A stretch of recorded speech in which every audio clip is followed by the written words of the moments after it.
Welcome back to another episode of Beyond the Brand Podcast. I'm your host, Angelo, and today we are local with it. We're in my neighborhood, so I'm super excited. This is like the closest podcast we've ever shot to my actual house.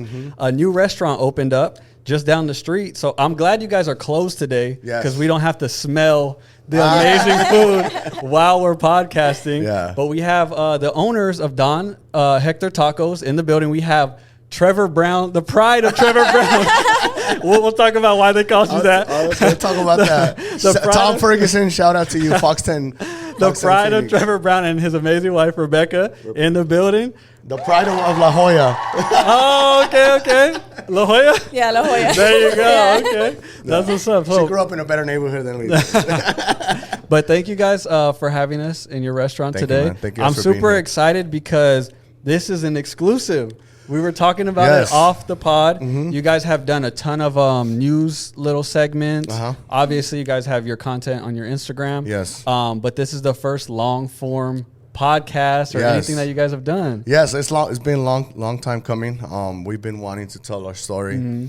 But God's timing is perfect, man. Timing is everything. For sure. And it's all coming along perfect. I think the timing is perfect for what's happening with us and our business and our life. So we're happy you're here. Yeah. And we're happy to be here. to tell our story, hoping that it inspires, hoping that it helps other people. We are nowhere close to finish. We are nowhere close to our... I mean, you guys the kind of just beginning. started. Yeah, we are in the beginning of our journey. That's crazy. But I think as so much has happened, we've learned so much, and We've come a long way. we've come a long way. And people on my social media, or people who come here, or people who have ever showed up to this place, they can tell you that we try to help as many other business owners as we can. Well, let's take it back a little bit. Yeah. Because this is only 2 years, and you guys have your 15 months. Your 15 damn. months. 15 months. Not even. A year and 3 months. That's yeah. crazy. Yeah, Not a year even and 2 3 months. years. Not even 2 Yeah. years. yeah. Almost 2 years. Wow. Yeah, a year and 3 months. Yeah. So to take it back a little bit, before this, I seen that you were doing some house stuff, Yes. a lot of traveling. Yes. You were outside. he did his research. You guys had like car rentals that you were Yes, doing. So yes. from the beginning, you guys were entrepreneurial based. I was, yes. Okay, I was. Got you. I've been self-employed for a very long time. I've worked for myself for a long time, just because obviously corporate America, you know what that's like. Yeah. And I always knew that I could do more on my own.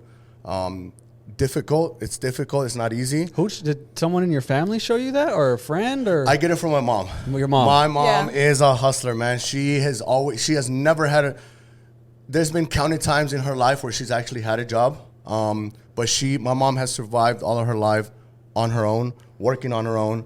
At one point, she was a Groupon, bro, and she had one of the big rooms at her house was literally, you walk into a Safeway and it's just everything. There's a funny story. When I met Rebecca, in the first week we met, we went to the store, and I told her, I need to buy deodorant. I haven't bought deodorant in like 3 years. And she looked at me like, what? Yeah. and then I was like, no, that's not what, no. I haven't had to buy it in the last 3 years. You've been stocked up. Because my mom has had a full closet of stuff, just anything, deodorant, soaps, everything. Yeah. So, and that's a funny story. She stayed real quiet, bro. And then I was like, okay, that didn't sound right. And I turned around and she was like, you haven't used deodorant in 3 years? And I was like, no, I haven't had to pay for it. So your mom was a part of that wave where free stuff. Yes. That's But crazy. the hustler, we get it from my mom. The charisma, we get it from her as well. The kind heart that I have, I get it from her as well. Wow, shout out to mom. My mom is, growing up, bro, we never had our own room, because my parents would show up with people that would pick up on the street all the time. So her kindness goes beyond anything I'll ever be able to do. And the love she has for people and the love she has for God goes beyond. I'll never be able to reach the faith she has, and maybe one day, hopefully. But the way she's taking care of people and the kindness she does, that's where my kindness comes from. Yeah. I have her soft heart. So you just had a great example. Yeah, I just had a great example when it came to that. Not just that, every single day of her life, she told us that we were capable of more. every single day. So Every crucial. single day. She would tell us, you guys are capable of more. You guys are blessed. You guys are chosen. You guys are favored because I pray for you guys every day. So my mom is a heavy prayer. Her faith is unmatched. My mom's too. And we've always felt protected because of her prayer. Yeah. So every day she would tell us, you guys are greater than normal. That goes so people don't really understand because on one end of it, parents can always say, "Oh, you're bad," or "He's Yeah. bad," and Yeah. that sticks with you Exactly. forever. Oh, yeah. If you do the opposite and say, "No, Exactly. you're the one, you're chosen," Yes, exactly. blah blah blah, Yeah. that sticks in your head too. Yeah. Like, "Oh, I am supposed to be somebody." Exactly. I grew Yeah. up the same way. My mom was always like that. Like, "No, you're Yeah. different. Yeah, You're exactly. special." Yes. And even when the teachers and everyone would say, "You're bad," this Yeah. and that, you still like, "No, my mom said Yes, I'm different." You know, that exactly. sticks with. Were you stuck in the corporate world before? Yeah, so I was doing real estate. Oh, okay. Yeah, we were both doing real estate. He was in the investor side, and I was escrow. Oh, Yeah, okay. So so I I wasn't- was closing the deals while he was out looking for the deals. She was in the corporate side of real estate. I was in the investment side of real estate. So I wasn't Gotcha. even a realtor. We would. You ever see that we buy ugly houses? That's That what we was- used to do. We used to find damaged properties that were in So foreclosure. you just find the deal for find them. the deal, move the paperwork, put some money on top, and then that's how we made our money. Got you. Yeah. But during that time, during 2020, 2021, when the market was booming, 2020, everybody was at home without a job. All these jobs were closing during COVID. And we were making the most money we've ever made. 2020 was a big year for real estate. Wow. Because the interest rates were low. Everybody was moving here because Arizona, Texas, and Florida were the only open states that were fully open, where it's like life is back to normal somewhat. So we had this big boom in real estate here during didn't that even know time. that. Yeah. So I used to do loan signings. So I used to literally, if you were refinancing, buying or selling, I was in between that deal because I'd go to the buyer, the seller, sign his paperwork, and then I'd go to the buyer, sign his paperwork. Or if you were refinancing, I'd sign that paperwork as well. So I was in the middle of every single transaction that was happening in Arizona. So we made a ton of money during that time. And So you're making so much money that you fell in love? No, it goes. I'm traveling, I'm having a great, obviously during that time it was closed, but then 2022 got here and then everything started opening. We started traveling. I met her in 2020, 20. 2021. Oh, you're in trouble, bro. You don't I don't know. remember. May of 2021. So Yeah. when I met her, and then the way I met her is another story in its own, bro. I'll give you guys a little teaser. So for the people that don't know, and we can get into this or not, but Rebecca and I moved in together 2 weeks after meeting. Yes. We met at a gay bar And not just that, out of all Charlie's? places, we met at Zazarak at a Zazarak. gay bar. Yes. downtown. Downtown Phoenix. We met. So when we How'd you know he wasn't gay? She's like, I can tell figured. the aura. Because I was fighting with a bartender because she wouldn't want to take care of me. Dude. So- Wait, so after 2 weeks? So your weeks. mom was probably like, you're crazy. Well, everybody was like, I couldn't. Nah, be ya crazy. estaba- ya Well, estaba viejo. I lived, Yeah, on, he I lived couldn't. on my own already. I owned a property True. at that time. But my mom was like, But the hell story, no. yeah, I hadn't even met my mother-in-law, and I had to go and tell her, hey, I'm taking her with me. We're moving in together. Yeah, and it's a crazy story.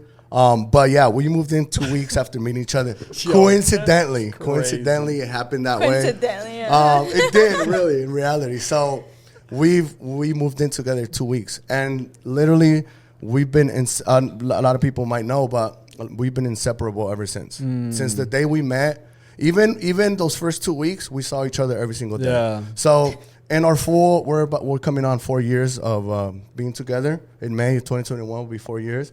And of 2020 this year, we've only been apart from each other for like 2 days. That's crazy. We've been inseparable since we met, but there was tough times Of for course, sure. there has to be. There was tough times. The first year was amazing. The second year was horrible. It was like, Well, something that's kind of crazy about that is when you move in, that's when it gets a little crazy because you Yeah. never really Yeah. seen the little things that can piss you off. Exactly. You guys said, let's jump Yeah. into it. Well, we it were was- traveling, we Yeah, were partying. we were always Traveling too Yes, is a yes. hard one. We were traveling a lot. I mean, like I told you, I was making the most money I'd ever made in real estate. And then not just that,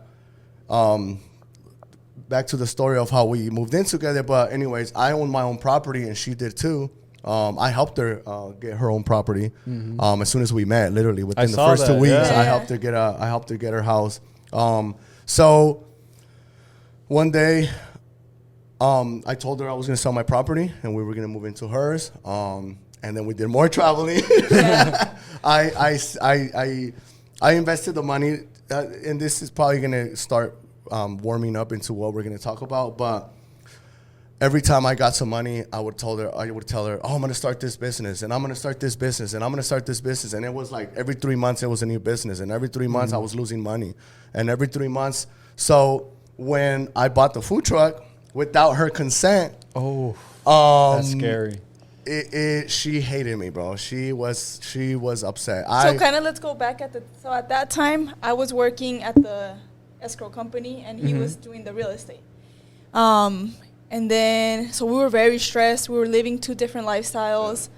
I was working early mornings. I was working all the way in North Scottsdale and living here. So it was a long drive. It was stressful. Yeah. We were tired. We would see each other only at nights during the week. And the nights that I was home. Yeah. Because I used to drink a lot at that time. So you're I was outside. partying a lot. Yeah, I was partying a lot. It was an easy excuse for me because I'm in real estate. I'm at a networking event. Yeah. But then we met partying too. So Yeah. the first year was partying. So it was kind of like, Yeah.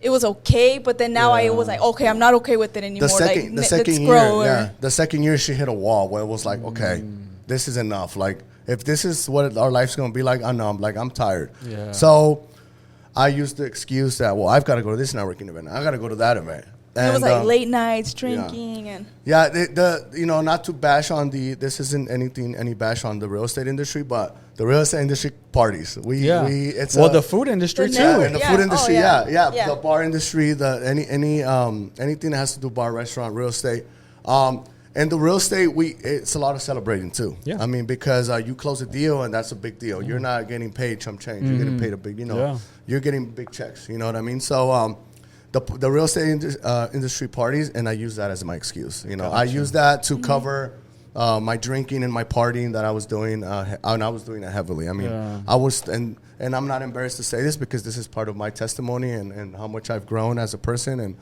I was partying Thursday through Sunday. Wow. And some days in a row. You know what I Yeah. mean? I'm not gonna lie to you. I'm not gonna sugarcoat it. It was bad. It was getting really, really ugly. And that's part of the reason why one day I got up out of my office and I said, I'm tired. I'm done. Real estate industry was changing. The interest rates went up. Everything changed. The market kind of froze. Yeah. And it was like, okay, now it's back to the grind again. It's back to square one. When we were a little spoiled the years before because it was just happening. Yeah. Realtors were popping up everywhere. So it was a huge industry. Everybody was making a ton of money, literally. But Rebecca and I had been at war for 3-4 months just because of my late outings, my drinking, my partying. So our relationship was in shambles when we started this business. Our relationship was literally almost at its end. And this business saved our life and our relationship. Yeah. Wow. Yeah. It just changed us completely as a couple. We learned, although we started this business and the bigger fight started, but now it was like, Rebecca wasn't fully convinced that, and she was in all her right. She wasn't convinced that this was it was just one of his other. Well, this is just one of your other businesses. Yeah. I know it's funny because I know that we see movies all the time where it's like that, where it's Yeah. like this is just another one of your little that's businesses. my dad. Yeah. So, Yeah. so she was in all her right to be upset at me, man. And one day, I was just tired of being tired. I was tired in the situation I was in. One day I got up from the office that I was in downtown, the real estate office that we had. You're like, my relationship's in shambles. I'm going to go buy a food truck. Literally. I didn't want. Literally that day, it was an escape for me. I was like, I can't be here today. Like I'm just like I'm tired. Like I'm tired of life. I'm tired of what I've been doing. I'm tired of the decisions I continue to make. It was an eye-opening day for me. But it was only the beginning of a lot of stuff. It's like where it's like, okay, you're finally at the bottom, and it's like you start climbing, and then you hit a mud pile, and you just come all the way back down, you know? Well, So tell me if you can remember when this guy comes to you and said he bought a food truck, what was your reaction? Like, So I was working, like I said, in North Yeah. Scottsdale. At that time, we had one car. I don't remember the reason, but that day he dropped me off. So he had to pick me up. It was 5 o'clock, and I called him at 4. I'm like, and hey. this is the day I was just telling you about. Yeah, where I yeah. was So tired. at 3, I called him, hey, you're going to pick me up. Remember, be here at 5 because I'm done. Like, She was I had a already long upset. day. She was I already having had a like bad a long day. day. Like, I'm done. Be Don't here have me right at waiting. 5. Yeah, exactly. So 4:30 comes around. He's still not there. He usually would show up a little early and then just come in and say hi to the girls because he knew all the girls there. That day he didn't show up. It was 4:30 and then 5 hits. I'm like, okay, I'm giving him till 5, like, And then he calls me. It's 5:05, a little past. I'm like, where are you at? I'm pissed. Yeah. Where the hell are you at? I bought a food truck. Yeah. I was like, I told her. oh, I told her. hell no. I told her. I looked at the clock and I told her, I'm at a food truck dealership, and she said, "What? A food truck? What?" And this It had been an idea, but we never really Like, sat I down. It was from left field, bro, because we had talked about it, but we would talk about it like once every other month, and it was like, it was a big shock to her because it was like, what? Yeah. But my anger level was like, it So was. you cussed him out. Yeah. Yes, I was- literally. She cussed me out. How and did you I'm get like, home? well, She waited for me. he picked me up that day. Dude, I would have probably been like so an mad. I would have hour walked late. home. Oh, from North Yes, that's how pissed I would have been. I would have ran home, ran it I off. almost, when he opened the door, I was almost like, Yeah, it was. with my eyes, I did it. Oh no, dude! It was a quiet ride home that day. She didn't want to hear it. I was I was like in between excited and what the hell did I get myself? No, I was like, And he was telling me ideas, and I'm like, I don't want to hear Yeah, it. and you just had a long day of work. Yeah. She was Yeah. like, I don't care, like, and it was Figure it out. Like, that's on you. yeah, like what did you For get real. yourself into? But yeah, so that day she calls me at 3 and says, hey, be here at 5 o'clock. And I looked at the clock and I looked up at the office and I said, man, this place it's just got me by my throat. Like I can't even breathe here. So I walked out. I drove. I got in my car. I'm driving down Van Buren. I looked at the clock and I was like, it's way too early to drive to get Rebecca. It was one of those where like I'm just gonna cruise and just kind of get my mind off of things. I'm driving down Van Buren, bro, and I just because it's downtown, right? So I'm driving down Van Buren. I passed 16th Street, and then as soon as I'm passing 32nd Street, from the corner of my eye, I see a food truck dealership, and I see like I didn't even know there was a food truck yeah, dealership. yeah, on 32nd of Van Buren, and I see like this guy showing a couple food truck, and I have this thing where I'll think about it for 5 seconds, and I go, and I flip the U, and I got off, and I started looking at the food trucks, man, and then I'm like, oh, and I'm like, no, and I was like, I've got time, bro. I don't want to be there and wait outside. I might as well just do something, you know. I'm an adventurer. I go to yard sales. I go to estate sales. Anything that stuff entertains me. Yeah. So I said, let me just stop real quick, and I stopped, bro. The guy looked at so we're looking at that, and he's like, oh, like this is the price, blah blah blah. And I had just closed the deal, bro. So I had just gotten paid, and I had cashed the check, right? And the guy's looking at me, and he's like, do you want to check your credit? He's like, it's literally like a texting. You text the last minute. It's like a soft check. You send the last 4 of your social and your address, and it'll tell me in 30 seconds. And I said, you know what? Might as well. I've got time to kill. Do it. And then he goes, okay, here, I'm going to send you the message. I did the thing, blah, blah, blah. And then I was like, dude, they're not going to approve me. My credit is not all that great at all whatsoever. And then he goes, okay, there it goes. Let me, hold on. The thing's rolling. And then a thought came to my head, bro. I had $8,000 in my pocket, right? Because I had just cashed a check. And in my intrusive thought, bro, my intrusive thought always gets me in trouble, and I hate it, but it's why I'm here today. But I said, if this guy says I got to put $8,000 down, that means I got to get it. And he goes, all right, bro. Oh, you got approved. You got approved for $20,000. All you got to do is put $8,000 down. Oh, my God, bro. I was like, no. Why? I'm like, dude. And it's like, I promised myself, so now I have to do it. That's insane. Bro, I'm telling you, though, and that's how. That's so much money. And that is how the insanity started, And that bro. was probably the only money And he it's had. the only So money. imagine that. Me, yeah, I'm like, pissed. I had that money, and some money saved in the bank that I had saved for a rainy Not day. for use. Not for a rainy day. For emergency. And literally my intrusive thoughts beat me, bro, that day. And I said, this is it. And that was the beginning of the insanity. After that, bro, the way everything started to set itself, it was like God was like, okay, this is where you're going, you know? He got home, started working on the logos, on everything, on a menu. So he would always get his ideas in the restroom and In the shower, and in the toilet. Yeah, Shower in the So toilet. he would come in the mornings. I would have to wake up at 6 a.m. or 5 a.m. and be at work. So I would wake up early, freaking pissed, you know, ready to go to work. And then he'll be like, "Oh, look, babe, look at the logo. I created came the up with-" logo. And I'll look at it, and I'm like, "Oh, cool." Yeah, I Walk don't out. care. Oh, man, it was- But for weeks. Yeah, it was I hard, did the man, menu, yeah. and I'll be like, "Oh, cool." Yeah. Wow. She The silent she, treatment. yes. Oh my God, bro, it was horrible. She made me suffer for the first 2 months. But I understood, bro. I couldn't be mad at her, you know. Like, Wait, before we go a little bit further, tacos are like, I would say top 5 foods, maybe top 3 of all time. Yeah. There's tacos everywhere. Yeah, exactly. Why tacos? look, I'm gonna be honest with you. That's a hard. A lot of people don't know because this, man, how do I say this? There's good tacos out there, but nothing ever satisfied me. As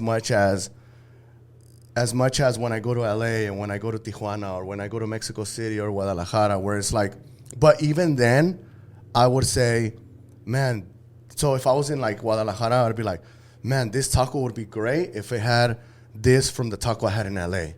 And that's how my menu was born, bro. Like I basically came in and grabbed a bunch of styles of tacos and then created how The I menu, would like it. yeah. I How knew the traveling how I would had like a- it. Yeah, Yes, yeah. So when people come and ask me, where's your ¿De menu? dónde son los tacos? Where's your tacos? I said, from every place in Mexico I visited or any place And then that we has great explain on the tacos. story, the little. And then I say the little story about how I was in Mexico City, I was in Tijuana, I was in LA, and that's how our menu was born.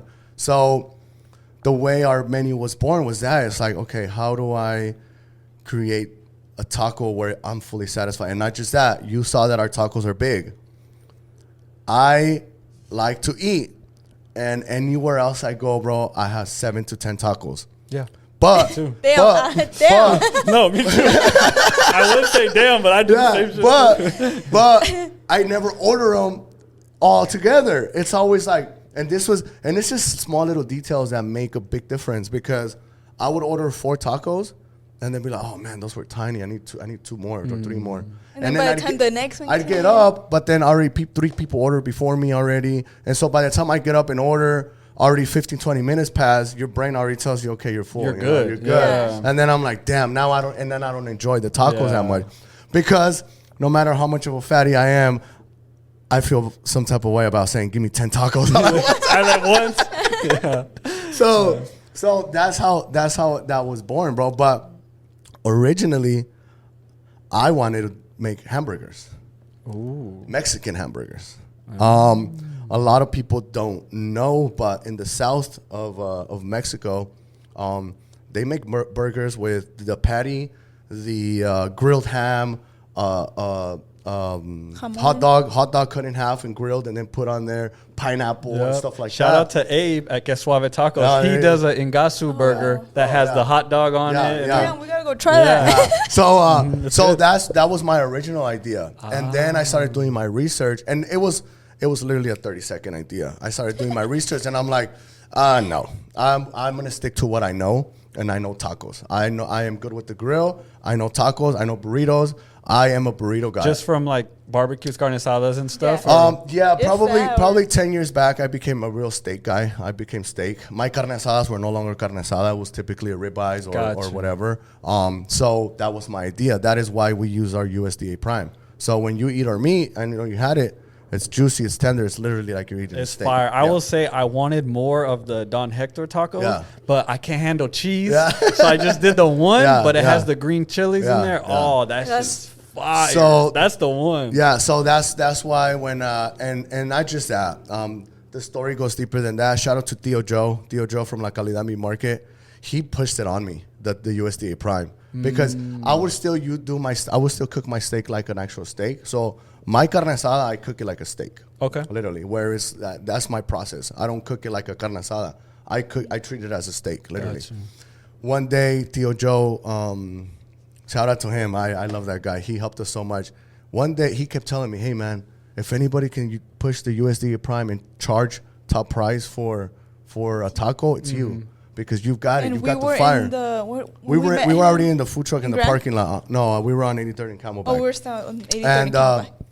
smart guy, man, because one day I ordered meat and he showed up and he said, hey, man, we ran out of the normal stuff. I bought you the USDA Prime.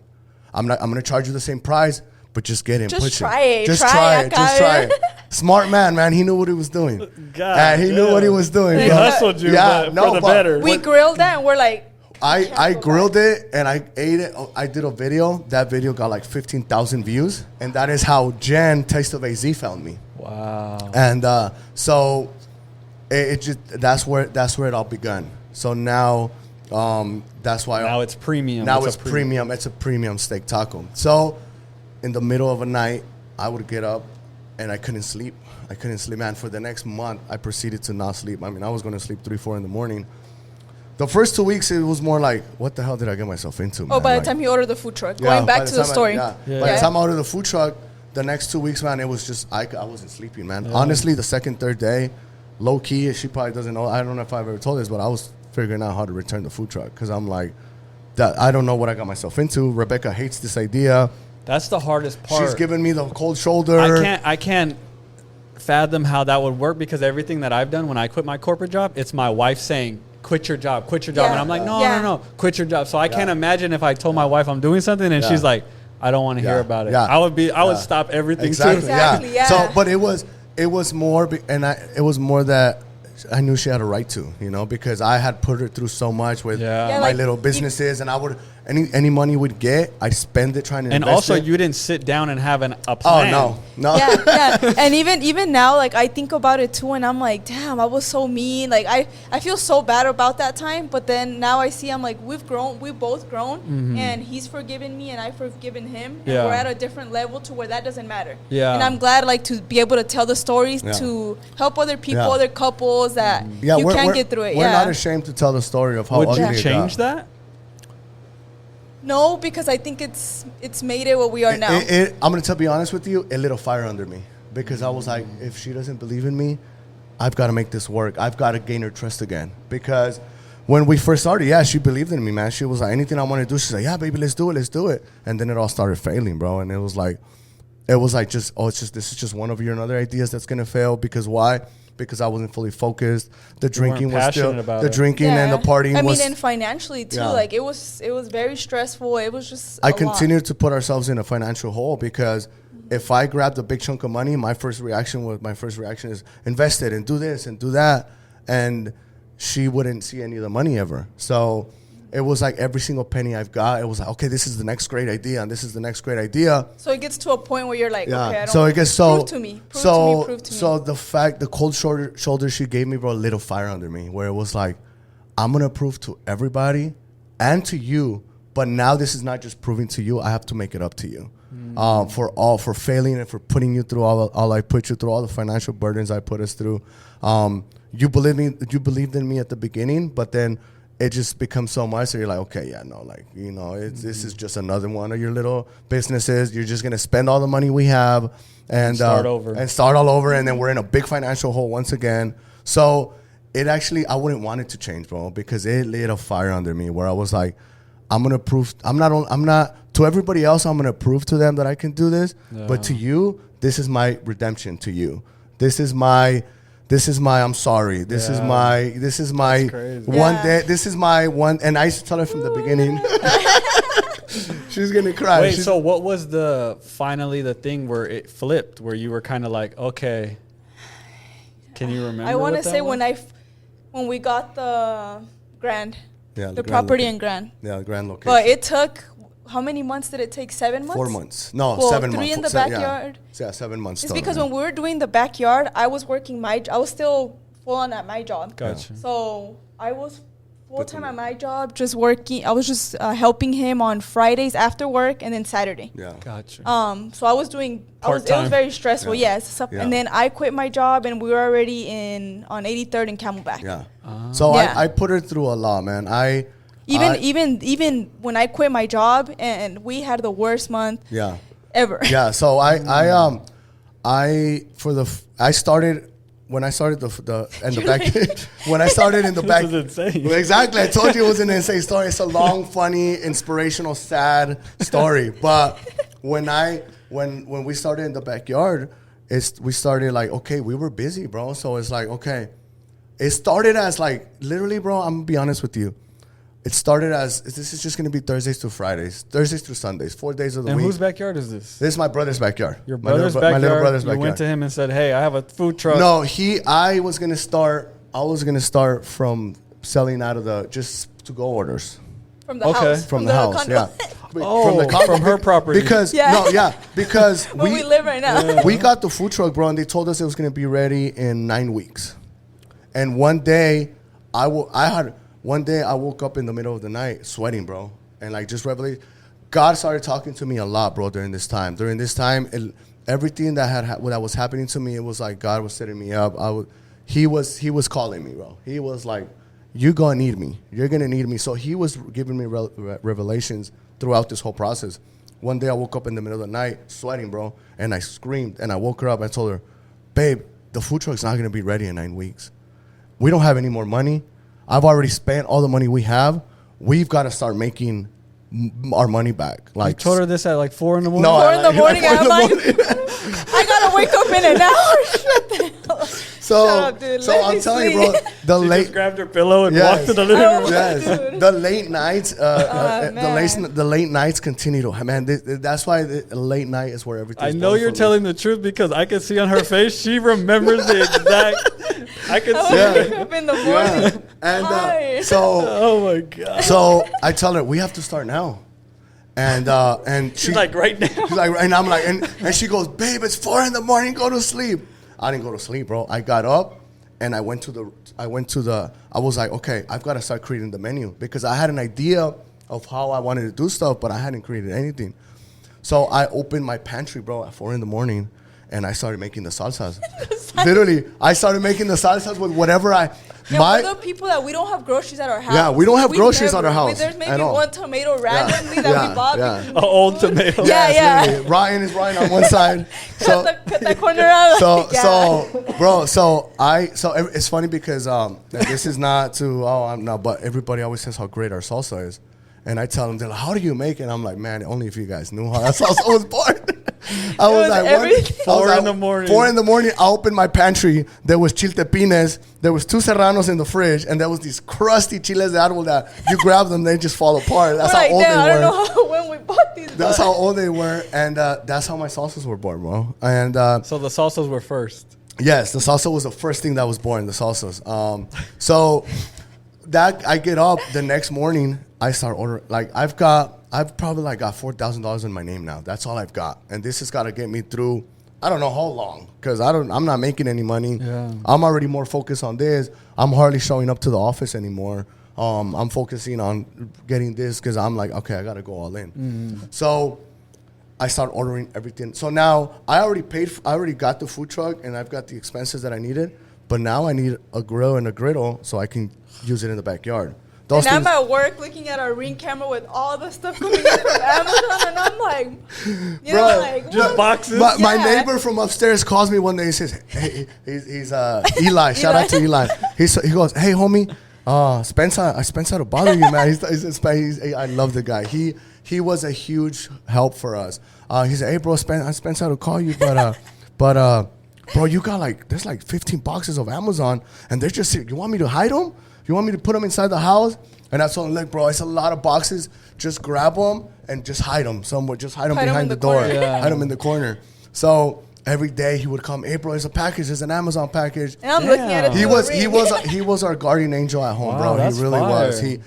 He just moved out, and we miss him so much. He moved down the street, but if anytime my garage was open, because we're working 18 hours a day, bro. Like, we're gone all day.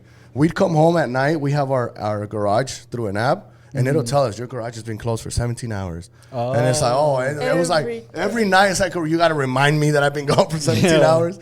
So we would be beat. Like, our bodies would hurt. Walking from the car to the garage would be like painful. Like, we would be like, it was like needles in our feet. That's how tired we were every day.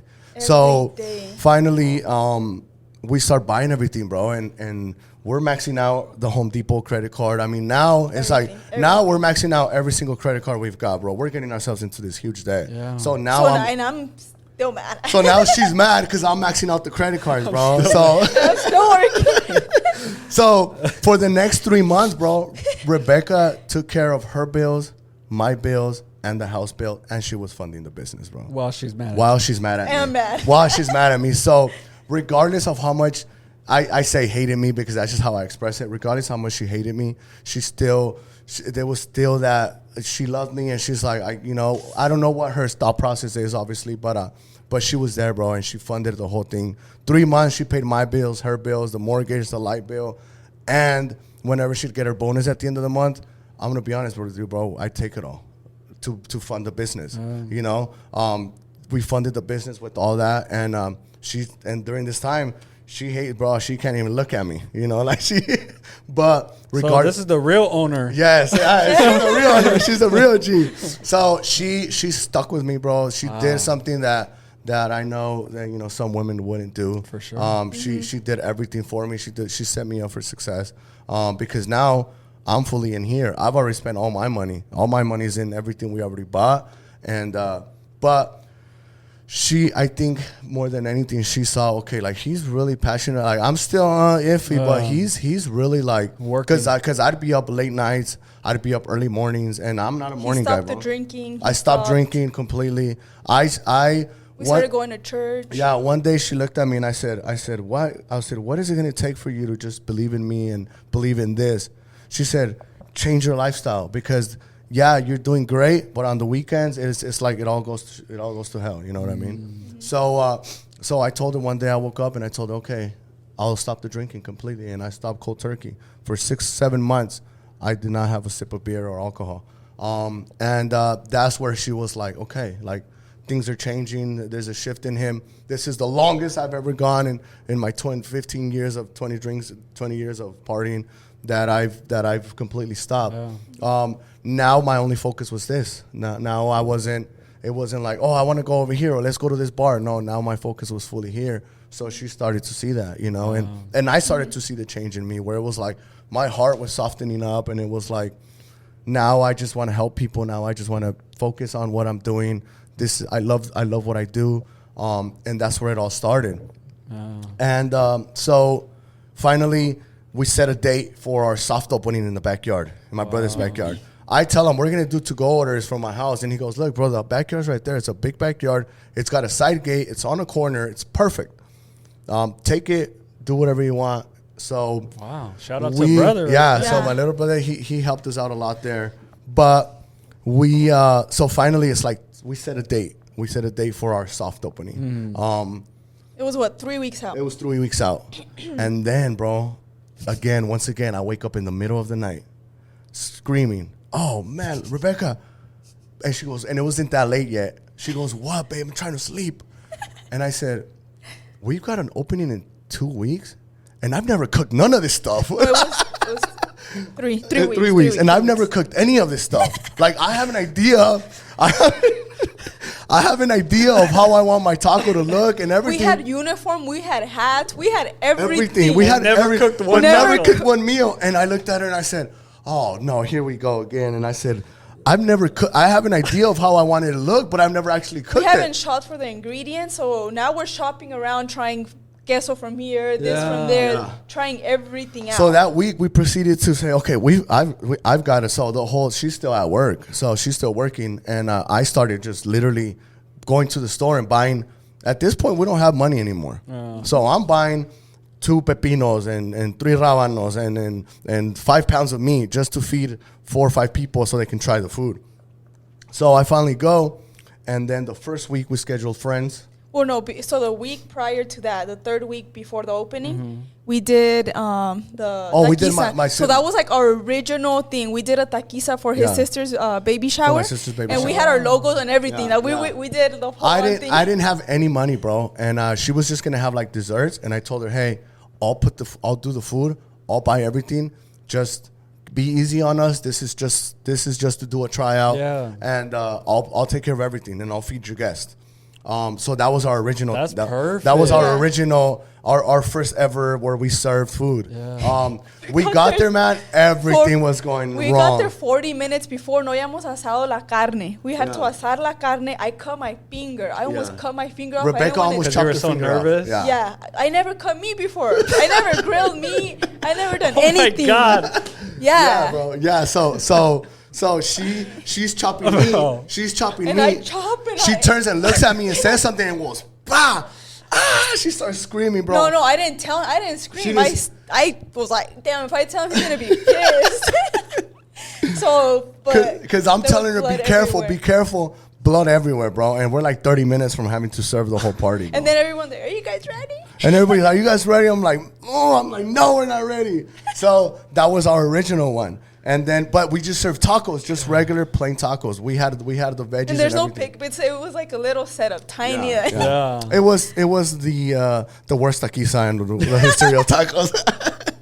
How was the food? It was it. They said, "Alguien dijo que estaba no, salada." yeah, it was bad. It was too salty. People told. I was hearing comments that it was too salty, and it was too salty. We had no idea what we were doing. We were nervous. I might have overpoured because I was like this. So it was a mess. It was horrible. So I told her, okay, we've got to get organized. So the next week we scheduled friends on a Friday night, and then we cooked for them. And this is where the taco was born, and the burritos and all that. And we started to create the menu. Did you see those pictures in the backyard? I mean, in our In the little patio. in the there's- little yeah. patio. Yes, I think so. There. Yeah. Yeah. Yeah. So that's where Tacos I Bonito was did. born. Yeah, Yeah. that was at our condo. Oh, That's at our okay. townhouse. Yeah. So that's how it all started. And the next week I scheduled my family, and then I It was scheduled. like Friday we scheduled your family, and then Saturday my family. Yeah, and then and so then we had and- menus. We were practicing taking Yeah. orders. Yeah. Taking Oh, me orders and for Rebecca me got was into fun. a 3-day fight over the orders because she couldn't figure it I out. thought everybody was gonna be super complicated with their Yeah. tacos, so I was like, ask me complicated orders. Yeah. Un taco con esto, con Un lo- taco sin repollo y no salsa. One taco with cebolla but no salsa. One salsa. So and it was we were uninformed. Everything was Yeah. becoming very complicated for us. So So at these weeks, almost every week, we would go to taco spots or different food trucks to kind of Yeah. cruise around, be to like, kind of scope around and see how everybody had their That's setup. smart. Yeah. Some people were nice. Some people were very mean. Yeah. And I was gonna say some of like the top taco spots that maybe aren't doing as well that have been doing this for a while. They probably hate you guys because you guys have no training, never cooked the taco, Never. and they're like and they're I never killing used it. to cook. Like you would think like. I thought that you guys made food or something. No, Never, we were never. always so busy working or not Yeah. being No, home. our fridge is literally our parents would go to our house and they'd open our fridge and They'd be worried. They'd be worried about us. My suegra, my mother-in-law. Like, would, do you live here? My One time I mother-in-law. invited them for coffee and no tenía galletas. No, The next day she showed up with groceries. She's like, "You So need now help." every time I go to my mom, they manda comida, and I'm like, all Yeah. right. So it was just I knew how to grill. I loved to grill. I always loved the kitchen. I always knew that the kitchen was the only place I was creative in, but I didn't realize how creative I could be in the kitchen until it was my job to be. You know what I mean? Until it became my job, that's where the creativity really started. And until this day, the other day, Rebecca was mad at me because she was gone. I was gonna make myself an omelet. I look under the fridge and I saw literally something popped up in my head. I was like, oh, these are all the ingredients for a Philly cheesesteak. and I went and I cooked it. 4 or 5 people showed up trying to. He posted a video. I posted a video. 4 or 5 people show up talking about, I want that Philly cheesesteak Hector posted, and Rebecca's mad at me. She's like, why do you keep doing that to people? They showed up It's here not trying on to the buy it. It's menu, not on the bro. menu. So you had to tell him that? Yeah, she was like, I wasn't It's even 'cause here all when of I our made followers, it. I mean, all of our customers, we're very close to them. we like, have Oh, personal okay. relationship with a lot of like them. all So of you're them, just all like, of yeah, them. he's being dumb again. Yeah, I'm Yeah. like, don't freaking listen to him. Like, I you know told how him it not is. to do that to you guys because I'll post teasers all the time. Yeah, Yeah. Oh no, I seen that. Yeah. So they know they won't. Yeah. So, Yeah, so some of the research I was doing, I seen these look like parties in the Yeah. backyard. You guys were like, Yeah. you said there was Lambos coming. A lot I of seen people thought they were Corvette. parties, so they wouldn't stop. the neighbors, did. the neighbors wouldn't stop. One neighbor showed up one day after like the 3rd week, and she showed up and she's like, I thought this whole time, wow, these people are having parties every weekend and it's packed. Yeah. But I come from a marketing background. I always tell Rebecca, this is between me and Rebecca. I tell her, yeah, it's because I'm a marketing genius. And I tell her all the time. I've never said it aloud till now, but marketing is my fun part. I have But fun. we would with do them. we would do giveaways Every week. Every We're week. wasting So smart. hundreds. Yeah. Whoa. So smart. Yeah. We were so Because it costs, people don't know, it costs so much money Yeah. to get a customer. Yeah, that exactly. customer Yeah. acquisition. Yeah, customer So acquisition like is it's like expensive. if you give them free food, that's like $5 or Exactly, whatever. yeah. Instead of paying 40, 50 exactly. to get a client. Yes. So when we started, like I said, we didn't have no experience in the kitchen, bro, at all whatsoever. The story of the first day we opened. So finally, I'm doing heavy marketing every single day. I'm posting, I'm reposting. All on Instagram? All on Instagram, literally on Instagram. We didn't have TikTok at that time or anything. It was all on Instagram and Facebook. Okay. And on market, Facebook, here and there, we're trying to just Facebook, I would get like How 15 many views. how many and stuff. followers did you guys have before the first? Like 200, 300. Wow, followers, that's yeah. good Yeah. though. he had a bunch of Yeah, people. I had a bunch. I literally, Family. I went on social media on my personal page, and I friend requested every single person on my personal page. Gotcha. And then I just literally, I started Instagram used to block me from following people because I was just following anybody that I saw had any type of influence. I was following them. So for a while, Instagram would block me every day. Okay, you've reached your limit on friend requests. So I was like, okay, I'm gonna build this. I'm gonna reach as many people as I can. So the first day, the first 3 weeks that we announced the date, I mean, I'm going ham. Like I'm messaging everybody. I mean, But we started posting our journey right when we started buying the stuff too. So if you look, you can look all the way Yeah. down, We and started it tells you like from the first trip buying, for the- grocery shopping and stuff like the that. first grocery Yeah. grocery trip we did, we started recording right away we knew that was our thing. Like we need to show people the journey. Yeah, I knew the Yeah. importance of social media in a business, and I knew that ads and social media and marketing are very important. For sure. I am a true believer that the food places that will survive are the ones that use heavy marketing because it's literally everything is marketing now. It is, yeah. Yeah. The yellow books are dead. The newspaper is dead. Everything is literally social media. Even Google, you still Google restaurants near me, but the places that you go to with the purpose to go there, it's all social media. For sure. Yeah. So from the bat, we started doing that. So I started marketing heavy on social media. Right off the bat, I started doing everything that I needed to do as far as marketing. So our first day, bro, that we had our soft opening, oh my God, I remember this day. I remember, a Saturday. remember, I had stopped drinking, and now I'm in a fast. Like I'm in a very strict fast. I'm not having sugar. I'm not having carbs. I'm literally. I've been at keto it. or something? It was a keto fast. Wow. So on top of the fact that it was a fast, it was a keto fast. So I hadn't had any sugar in like 2 months, because obviously, this is all coming from. I had sobered up before the food truck, so I was already trying to save my relationship with Rebecca even before then. So I haven't had no sugar. I'm under a lot of pressure. I don't know what I'm doing, bro. I hired 4 ladies, and I literally hired them just so that they can show me how to run a restaurant. Turns out, none of the ladies I hired had any experience in restaurant. Oh my God. They had experience in the kitchen, but not in a system restaurant Yeah, not where like it's a like business. where it's like, okay, this is in a restaurant setting. Teach us temperatures. Yeah. Teach us everything. Yeah, this is in a restaurant setting. This is how you set up. You set up here. The meats go here. Veggies go here. This nothing, bro. So there's a picture of there's a picture and a video of our grand opening within our first hour. I mean, we hadn't even opened and there was already a line of 20 people. Yeah. So a lot of friends and family came out to support. So I start panicking, bro, because the orders started coming in, and it all comes down to me trying to be in control of everything. I was trying to make sure Rebecca was taking orders right. I was trying to make sure that the salsa bar was right. I was trying to make sure that the grill was right. I was trying to cook the orders. We had like 8 employees because my cousin, my sister, my mom jumped in. Like everybody jumped in to help us. So I was trying to control everything, and I started to panic. And there's a video where my lips are white. Literally, bro, I am white. I am pale, bro. I'm about to pass out. I tell Rebecca, babe, I'm literally about to pass out. Give me a soda. And then I downed the soda, and I feel like I was going to pass out even more.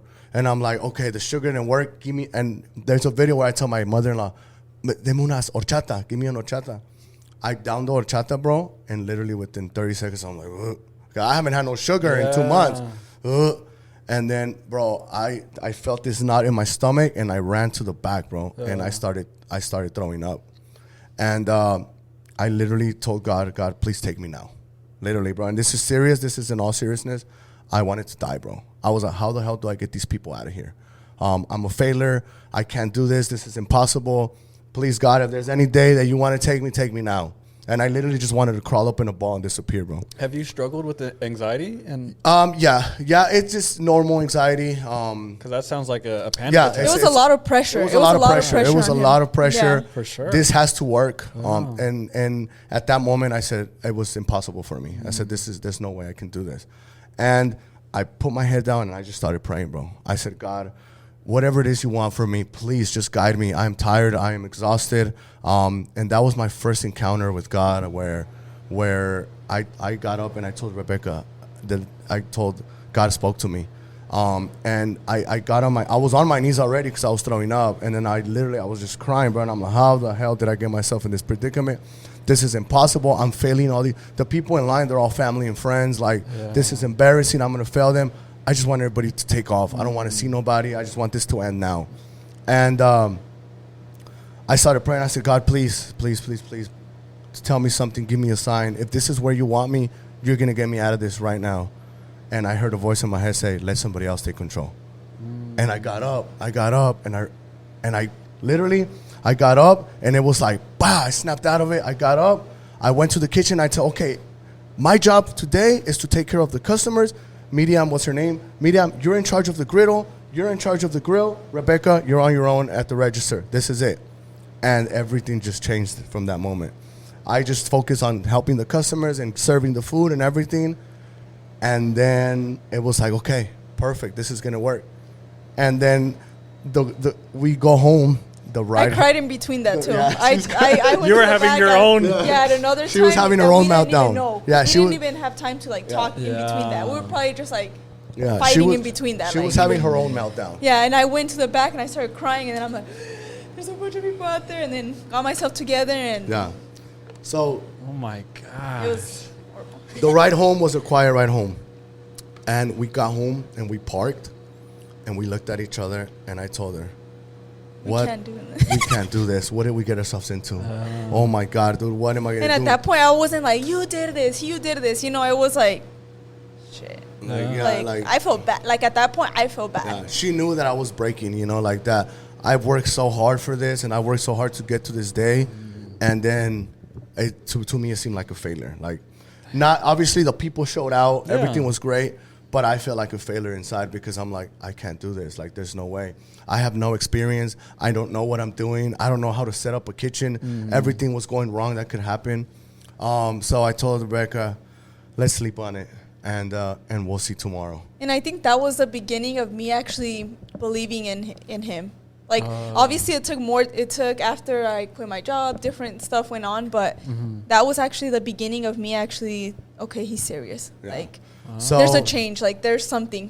Yeah. Something shifted, yeah. Because of how much it affected him. Because I'm sure. I'm sitting in that car crying, I'll tell the people I'm not ashamed. Whenever I have to cry, I let it go because God listens, and there's been a lot of cries, bro. Yeah. I have broken down so many times during this business. Not too long ago, I had a breakout cry because it just means so much to me, you know. It means so much to us, to our business, to our family, to me and her. So that day, I sat there and I cried and I told her, I'm sorry, I failed you. And that was the first time she ever told me, no, like, I'm in this with you. Yeah. You know what I mean? Yeah, I'm sure that's the first time you actually, because you, like you said, you failed a lot of businesses. So usually you're probably like, oh, there's another one. Yeah, Fuck exactly. it, let's start over. Yeah, exactly. But this was the first one where you broke down. Yeah, where I like, broke down. I Like, thought this was it. yeah, exactly. Yeah. Where it's like I care so much that I broke down. So we said, let's just sleep on it. Let's pray. And that's where our prayer started, bro. Where it was like, we have no choice but to pray. Like when all else fails, when you're downhill, We and were at the bottom. when you're at rock bottom mentally, I had no other choice but I just leave it to God. You know, like that's where my journey with God started. So I the next morning we got up and we got to the backyard again, and it was like, okay, what failed yesterday? Let's fix this, Let's fix this. that. You know what? This doesn't work here. Let's fix this over here and let's do this. Okay, you're gonna do this. You're gonna do that. Blah. And then the next day we opened, and everything went smoothly. And it was like, okay, trial and error. You know, fix whatever's not working. The drive home now was. It wasn't a quiet home route no more. It was like, okay, how can we improve this? What happened this? Next week, let's do this and let's improve this. And then once again, we parked. I looked at her and I said, I think we can do this. And she said, yes, I'm excited. And then that's where the journey started in the backyard. Finally, we got into a groove. We were doing giveaways every week. I mean, I was giving away Suns tickets, Diamondbacks tickets, Devin Suns Booker. jerseys. You did a Vicks Kicks. Vicks Kicks Kicks. giveaway. Yeah. Yeah. So Vicks Kicks is my sister-in-law's Cousin. brother-in-law's cousin. So he's family. He's in the circle of Okay, our yeah, because family. it was funny because I seen that promo, Yeah. and he's just right there, and you're saying everything, and he just He's like, Yeah, yeah. yeah. It was a funny video. It was where I was like, okay, Vicks Kicks already does videos. Okay, I want to do a video in front of somebody who already does videos, and I want to see what he thinks. I want to see his reaction. Am I doing good? What's that? And I would. It's funny because there was a lot of bloopers that day, and he would bet. tell me, no, bro, that was good. So shout out to Vicks Kicks. So he was one of the first ones I did an actual That's like dope. a promo video where it was like it's a big giveaway. The video we were still in the backyard, and I think that video got like 12,000, 15,000 Wow. views. Yeah. So that's where, but it was all his viewers, you know. Yeah, They of weren't any of mine. Yeah. But my views weren't at that time, bro. My views weren't getting nothing. I mean, I would post a video and it was getting like 30 12. likes, 12 likes, Food, 15 12. likes. Food, if it was food, 12 likes. Is this the time when you were doing a lot of Spanish content? I was doing everything Yeah. in Spanish, bro. And What made you do that? we're a taco place. So Like taqueria, I don't know. so my Oh, my- so you my- were thinking Mexico. Mexico, like, yeah. My initial, I have Mexico tacos. My initial thought is like I'm catering to the Mexican crowd, but I had no idea. I'm older than a lot of the people that the younger people. You know, I'm I'm not, older than the young. Like that. I was gonna say my age, but I won't say it on here. But I didn't realize who I was catering to. It's a younger crowd. learning now. our audience, Yeah, we too. were learning our Yeah. audience. Our audience. I was trying to cater to the people my age, and I'm like, well, the people my age it's not. That's not where it's at no more. It's the younger crowd, you know. It's like when I realized, oh man, I'm not as young as I thought I was anymore. So I was catering to the wrong crowd with the Spanish. It's just the Spanish is just different now, you know. We're getting to a place where the culture is the kids don't want to speak Spanish anymore, you know. Yeah. And we see it in our family. All of my nephews, the moms don't speak English, but the kids don't speak Spanish either. So it's like I was catering to the wrong crowd. Yeah. And so that was one of my first big videos where it was like we got a lot of attention, a lot Oh, of that traction. one. Yeah. Oh, Big cool. Kicks, yeah. But I continued after that. I continued to do my content in Spanish, and it was like my everyday content was in Spanish. Like, and it was like nobody can relate because I don't know if it was my Spanish. I don't know if it was. I consider to speak really good Spanish, and my accent is sort of a Mexican accent in Spanish. So I thought that was going to resonate with the crowd, but no. Yeah. Social media is 30 and under, and it's not the big crowd anymore. Yeah. The older crowd anymore. So that's where the social media where I was like, okay, something's got to change. And it all happened unexpectedly. So finally, we have our grand opening for finally. Remember I told you at the beginning the food truck was going to take 9 weeks? Yeah. It didn't take 9 weeks. It took, like 13, 14 weeks. Of course. So all that time we're doing. So we're Friday, like, Saturday. we're glad that we ended up starting because we needed to start making some more money. So we were in the backyard for 3 months. And then in December, we got the food truck, December of last year. Yeah. We got the food truck. And then the story of how I got into the parking lot on 83rd and Camelback is hilarious, bro. Because we did the grand opening with the food truck in the backyard. So the grand opening of the food truck, we did it in the backyard. That was a huge So event, I parked the food truck in the back, and it's like, this is the grand opening of the food truck. I don't know where I'm parking it yet, but this is the grand opening. You know, I was starting to catch on to and it showed all your people that have been coming that there's growth. Yeah. Now they have a truck. Yes, now they have a truck. So we did that. That was a big event. So I had about four ladies that would help me. After we did that, after that night of the grand opening of the food truck, I told all the girls, okay, now it's crunch time. Now we're going full time. Now I'm going to go full time. I want to post up Monday through Sunday for now because I got to make my money back. And they all disappeared, bro. All of them. Then on Sunday, when I was messaging for schedules, they were like, oh, like no response, no nothing. Oh, they just ghosted Yeah, you? they ghosted me, bro. All of them. I thought they at least said, no, I don't got time. No, they all ghosted me, bro. They all disappeared. And All right, say their names, bro. No, just kidding. No, just kidding. Don't do but that. Block it out. so it was, but it like I said, God was doing what he needed to do because it set me up for Onelsi, the Cuban girl that worked with us. So one day, like I told you, bro, this goes back to my mom. Like I told you, my mom, all of my life, she would show up with people that she found on the street. So one day she calls me and she said, hey, my family calls me. My name's Hector Daniel. My family calls me Danny. Hey, Danny, I found this Cuban girl who needs a job, blah, blah, blah, and I'm going to invite her for Thanksgiving dinner. And I was like, all right, Mom. To me, it's like, one more that she picks up off the street, right? So we go to Thanksgiving dinner. We ended up falling in love with her right away because she's young. She needs to work. She's got all the energy in the world. So she started working with me full time. Wow. Just with me. Me and her were opening. I was still working my Yeah, she was job. still working her job. So me and her started in the parking lot. So the week coming into that, I announced that I was gonna. I had announced that we were gonna set up at a tire shop on 67th and Indian School. So this week, leading up to my grand opening, where it's like, okay, I'm in business, I'm in the street. I had been to Ace Hardware all week, bro. I had been there every single doing day. little fixing there. Little fixing here. How do I do this? Drilling the refrigerator here, doing that. Oh, okay. So that was on a Monday. From Monday through Friday, I went every day. Mm-hmm. On Friday, we were supposed to post up at the tire shop. Yeah. But my refrigerator hadn't arrived yet. Oh, shit. So it was 12 o'clock and the fridge wasn't here yet. They had told me the fridge was going to be there at 10 a.m. And the fridge doesn't arrive. It doesn't arrive, bro. And I'm like, oh, my God, dude. So finally, it's about 2 o'clock, 3 o'clock, and the refrigerator gets there. The big semi gets there to drop off the refrigerator. And I'm like, there's no way we're supposed to open at 5. Mm-hmm. I said, there's no way. I am going to have to go on social media and tell people, hey, we're gonna move it for tomorrow. So I went to Ace Hardware to buy stuff to drill the refrigerator to the food truck. So I get to Ace Hardware and one of the guys, there's a cashier taking care of a guy in front of me, mm-hmm. and there's a guy that goes, hey man, here, I'll help you because she's gonna take a while. Okay, cool. And I give him the stuff that I'm gonna buy, and he's like, what do you do? Are you fixing a house or do you have a business? He's like, because you've been here all week. Yeah. And I'm like, no, man, look, I'm fixing I got a food truck. I'm going to open this week. I've got to get it settled. That's why I've been in and out all week. And he was like, really, a food truck? And I was like, yeah. He said, do you have a spot already? I was like, oh, yeah, I already have a spot on 6th, 7th, and it's cool. He's like, because I have a spot out here.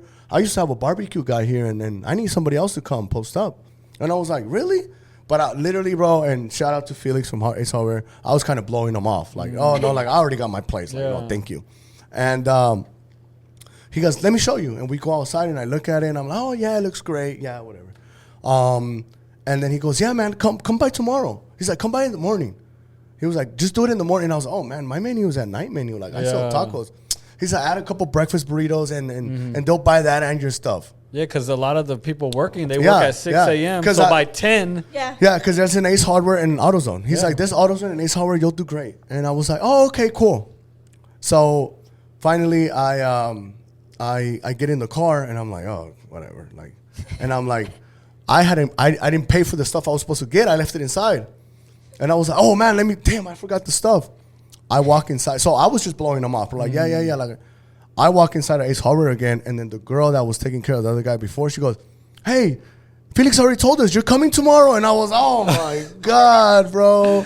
I'm like, what? He's like, yeah. He told us that you're coming tomorrow with your food truck. Taco guy. You're the new taco guy. And I was like, bro, what in the world? And I was like, what do you mean? He's like, yeah. He came in here and said, new taco truck tomorrow. And that guy. And then I was like, who is that guy? And he was like, oh, he's the owner. He owns the store. And I was like, really? He's like, yeah, he's the owner of the store. And I was like, oh my God. So I called Rebecca and I'm like, look, yo, this and that happened. What do you think? She's like, well, did you say yes? And I said, well, yeah, but I didn't think he was. I didn't want to be on 67th and Indian Oh School. my God. Yeah. Yeah, that's where the Del Taco used to be. Yeah. That spot has probably the most accidents and issues anywhere. And you know that corner. So, Bro. I'm like, so I called her and I'm like, Scared. so I told her this, and she was like, well, did you say yes? I was like, yeah, but I didn't think I was going to come back to this place. Like, he was like, well, you have to honor it. And I'm like, okay, fine. We'll come back tomorrow and we'll leave at Early, 2. Yeah. At 2. So, bro, he had given me his phone number. So I called him, bro. Like, I was doing him a favor, bro. Like, I called him, like, hey, Felix, yeah, I'll come by tomorrow, but I got to be gone by 2. Like, you know, like, yeah, I'm doing you a favor, you know, like. And we get there, bro, and we open at 10 a.m. And our busy days in the backyard were on Fridays and Saturdays. Mm-hmm. By 2 p.m., bro, we had made more money than we had ever made in the backyard, like on a single day. And so I called him and I said, hey, Felix, I know I had told you that I was going to leave at 2, but the girls, we've been doing great. The girls really love this area. They feel real safe. Do you mind if I stick around? He's like, Hector, that place is yours.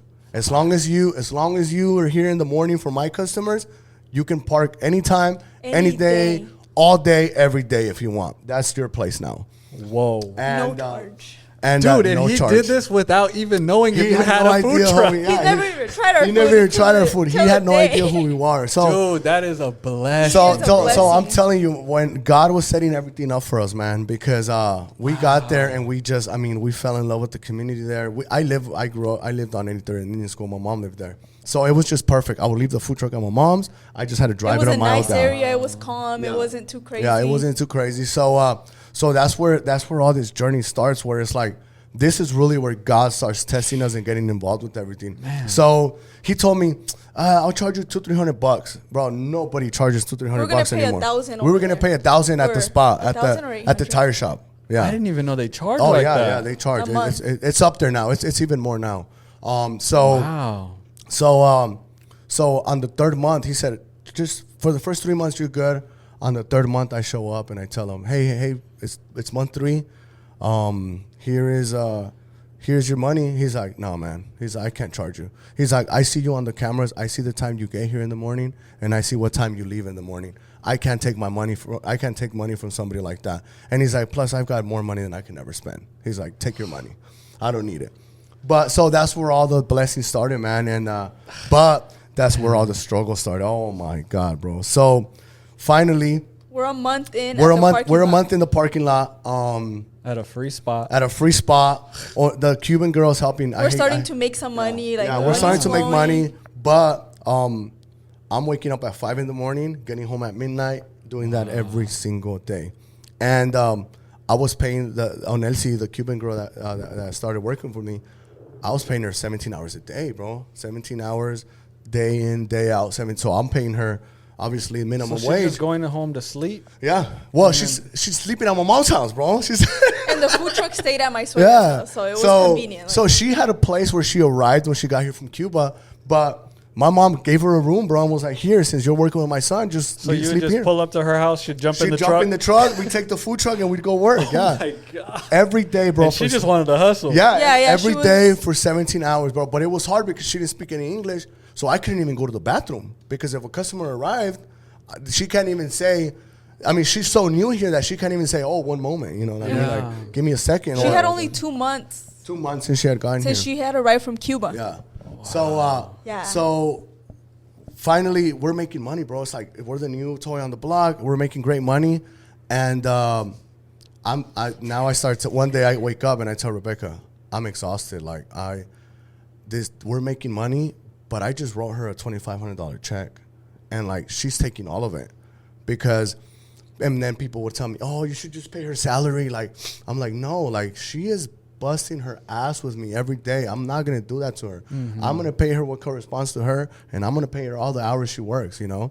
So one day I wake up and I tell Rebecca, "Look, I will kill myself for us and for our business, but I'm not gonna be killing myself to write the checks to somebody else, because all the money we're making is going to her because of all the long hours and everything, how much time we're working." So that's where I start fighting with Rebecca, where it's like, I need you to quit your job now. Because she had told me, give me 3 months, right? We're in 1 month. And we're in 1 month in. We're 1 month in. And I told her, so we were at it for 3 days, bro. I mean, every morning she'd leave to work crying, and I'd leave to the food truck pissed off, like just mad. And not just that, I'm waking her up at 5 where she's not supposed to be up till 6. Just to fight with her about, you got to quit your job, you got to quit your And the job. Cuban girl is rich. Yeah, she's making. We have no money, and she's making all the money.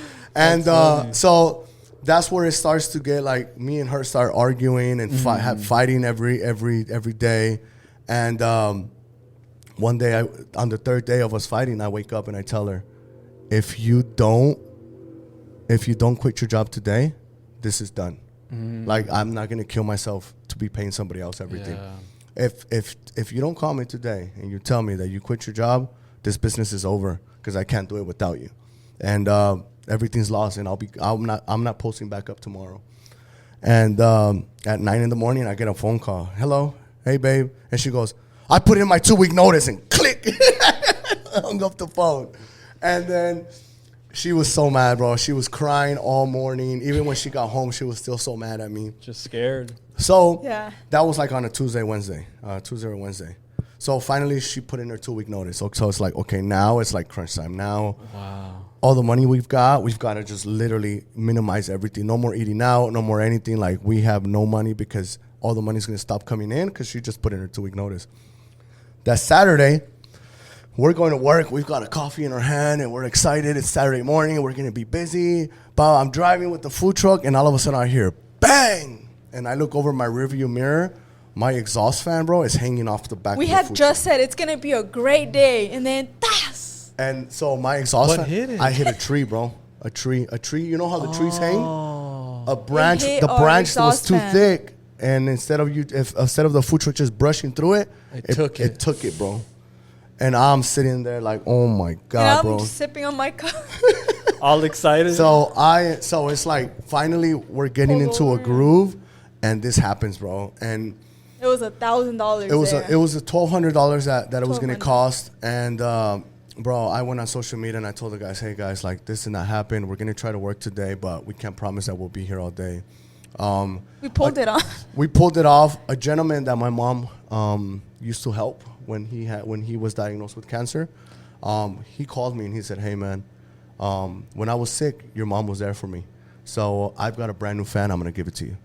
Yeah, and bro, I was so overwhelmed, bro. I started crying in the food truck in front of everybody. And I just broke down and I started crying because I'm like, God, you know, while this is happening, and you, right when I feel like you're kicking me down, you lift me right back up. And I was so overwhelmed and emotional. I started crying.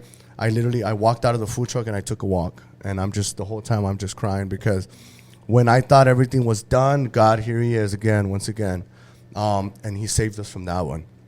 So then finally, Rebecca quits her job. On the day she quit her job, I bought her flowers. I did a post about how I made her quit her job and everything.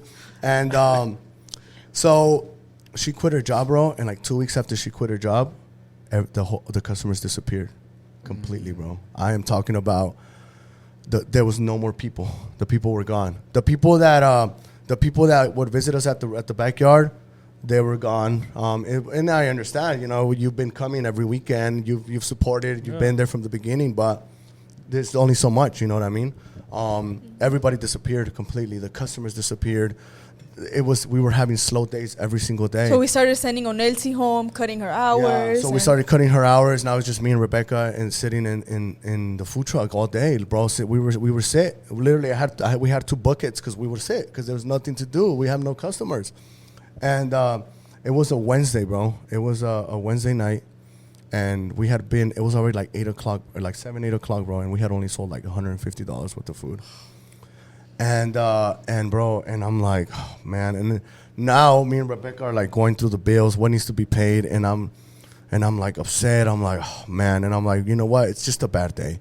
It's been a bad week. It was cold. It was cold. No, it wasn't cold yet. Yeah. It was cold. Yeah, it was cold. Yeah. And it was like, it's a bad day. We'll come back tomorrow. The next day, bro, it was like 6 o'clock, bro, and we had only sold about $120 worth of food. And that's where I panicked. And I told Rebecca, I'm sorry I made you quit your job. Now the bills are due and we don't have no money. Instead, I'm sorry I made you quit your job. Now I'm crying, bro. I'm sitting in the food truck crying. And then I get on my knees, bro, and I start fighting with God, bro. Literally. I told him, where are you? Like, what are you trying to accomplish? What are you trying to teach me? I've done everything. I've done everything right. I haven't cheated nobody. I've taken care of everybody who's helped me. I've done everything right. And it's funny, bro. Ask Rebecca. I told God, if you don't respond to me today, I'm done with you. You'll never hear from me again. And this business is over. I'm done. I'm tired. I'm tired of doing the right thing and always being kicked in the ass, you know. And I was upset, and I put God on my knees, and I just got into this big fight with God, man. I was mean to him, and I got up and I took a walk, and I said, it is what it is. I'm here now. But this is a crazy story, bro. And an hour later, bro, that morning, I had shown. I won't say who, but I'll tell you who after. I was showing Rebecca the numbers of somebody who I really looked up to in the restaurant industry, and I told her, look, babe, look at the numbers he's doing. One day we're gonna do those numbers, and then we proceeded to have the worst day ever. So I'm sitting there crying. So finally, this truck, an hour later after I had this fight with God on my knees on the food truck, we're still open for business. I'm crying and we're open for business. That's great. A truck pulls up with a big old Ace of Wings sticker in the back. And Ace, shout out to Ace, man. He knows I love him. I tell him every single time I can, thank you. And Jen, Ace and Jen, thank you guys. He gets off, bro. I know who he is. I saw the sticker and I freaked out. I was like, because that morning I had just showed Rebecca, damn, look at the numbers Ace is, because Ace is famous for always posting his numbers and what he does. Look at Ace's numbers, man. One day we'll be selling like that too. And he has no idea who we are, bro. He gets out of the truck, bro, and he gets off recording, bro. He's already recording. And I look at Rebecca and I said, I looked up and I said, oh, here you go. I said, God, thank you. Here we go. So I said, sometimes a fight is but I think honestly, it was just God telling me, like, you prayed hard, you know, like that was a nice little, that was passionate, you know. I take it that way because I'm like, God, I think God was like, okay, I see the passion. You recruited, when everything was going bad, you came to me, regardless of what you said, you know? So Ace gets off. I was like, hey, man, because I asked everybody, how'd you find it? He's like, bro, I was at Ace Hallway buying some oil for my generator. He's like, I just happened to see you, and I told, let's just stop and support. So he orders $100 worth of food, bro. Oh, my God. We were at like $120 all day. It's like 7 o'clock already. Yeah. We close at 9. And we close at 9. So he bought $100 worth of food, gave me a $40 tip, and I'm like, man, thank you. He gets in his car, and it's like... And I messed up like 3 tacos, so I just gave him extra He messed food. up a bunch of his order, bro. I was nervous. But it was like messed up, but then I would... Yeah. So he can try it. So like, it was the most action we had gotten all week. So I'm all like, okay, here we go. And I'm like, okay, let's get everything in order. We need to warm up more meat, do this and that. And then 15 minutes later passed, and I look up, and he's still in the parking lot. And I told Rebecca, oh, God, he's eating in the truck. Yeah. And I go, oh, my God. I said, please, I would much rather him leave. But He gets out of the truck, bro. I looked at him, and he gets out of the truck, and I said, "Oh my God, here he comes! Did you mess up the order?" And she goes, "Yes, I messed up the order." But I give him a I was bunch like, of. but I put extra food. I bought a bunch in of food stuff, and I was like, "Oh man, Rebecca!" I was like, "Oh, he's gonna But hate he's us. allergic. I'm like, He's gonna hate us." So he gets off, man, and I come down the food truck, and I said, "What? Hey, man, you good?" And he looks at me and he says, "Look, man, I hate when I meet good people and their food sucks." And he paused, and he and said, I'm like, what are you saying? and he said, "That was the best taco I've ever had in my life." And then He did the Gordon Ramsay on the literally, TV bro. show. I'm inside the food truck, like, what did he say? Yeah. So Yeah, I'm like, literally. oh my God, bro. Like, oh no way. So he goes, "Come here, bro. We're gonna take a picture. Come here. You guys are amazing here. Let's take a picture."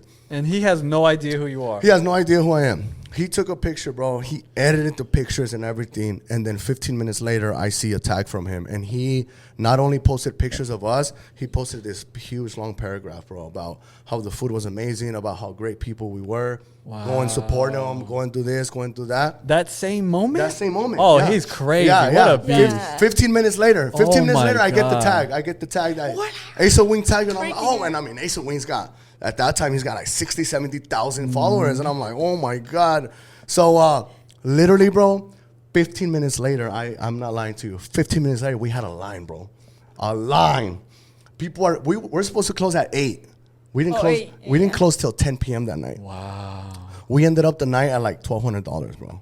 It was our Yes. busiest day ever. Busiest We're day like- ever. And everybody was Ace's people, bro. Everybody. Shout out to Ace. So We it's love you not guys. fake social media. It's not fake, bro. His people show out, bro. And it was, And they would tell us, like, and they would tell us, saw- we saw didn't you on know Ace. guys We didn't know you guys here." were here. We lived down the street, blah, blah, blah. So the next morning, bro, we go home and we're like, and I'm We're now tired. I feel horrible, bro, because I was very mean to God, you know. But I'm like, but I'm Yeah. like, God, like whatever it is, you're driving us Yeah. there. The next morning, bro, we get to the food truck. There's cars Slammed. parked already waiting for us, bro. We have Yeah. lines. We have lines. No. We're Yeah. like, oh, Nancy, you have hours. Like, be Yeah. ready. Like, yeah. So Oh my God. from that day on, I promised God that every morning and every night on our way to the food truck and on our way home, we will listen to worship and appreciation to God, right? So we did it every morning. Every morning we listened to worship, and every night we listened to worship. Throughout the day, obviously, we would put our music for the people. So that was our giving to God. Yeah. You know, we are gonna give you mornings and nights, and we are gonna listen to your worship. We're gonna listen to your word, and give you the time of the day because you, man, I talk about instant. You know, literally.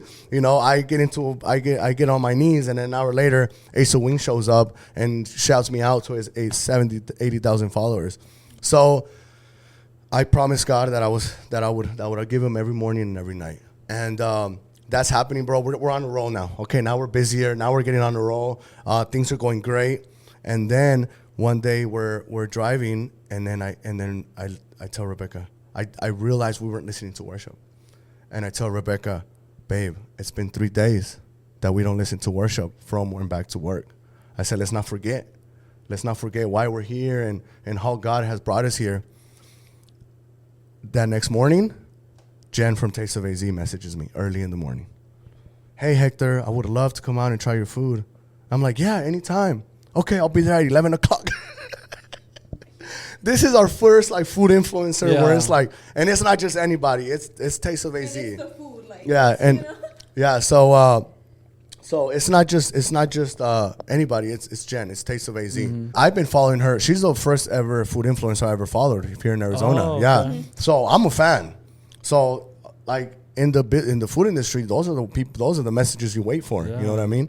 So I was. And you never thought to message her? Or? No. I mean, I wasn't at that point yet. Okay. I'll get into that. Well, I'll get into how I got on Fox 10 and on Univision and all that. So she messaged me and I started to freak out. She said, "Oh my gosh, she's gonna be here at 11." And it was what, like 9:40 or Yeah, something? it was like 9:40, 10 in the morning, and I'm like, "Oh my God, here we go." We're Finally, rushing. we're rushing. At 11, we get a big line. Thank God. Now we're a little busier. Now we got a clientele base, and I'm like, in my mind, I'm like, I just want these people to leave. So if Jen gets here, I could give her the time of day. You know, I want her to get to know who we are as Yeah. people more than anything. So I have a line, and Jen messages me, "Hey, I'm like 45 minutes late." I'm like, oh, thank you, God. Yes. Take your time, Yeah, you know. perfect. She got there, bro, and the last customer was there. And then we start talking. She tries the food. Instant within 20. This was on a Thursday. Thursday night at 7 p.m. She posted the video. By the next morning, it was like 25,000 views. Wow. And I gained like 1,500 followers overnight. Yeah. And it was like with Ace, I gained about 900 followers overnight. So it's like, okay, like our social. So now I'm like, okay, we're getting attraction. We're getting traction. We're getting attention from the influencers. Wow. How do I capitalize on social media? How can I attract the attention that they attract? You know, like I am a food truck. I should be having followers, you know?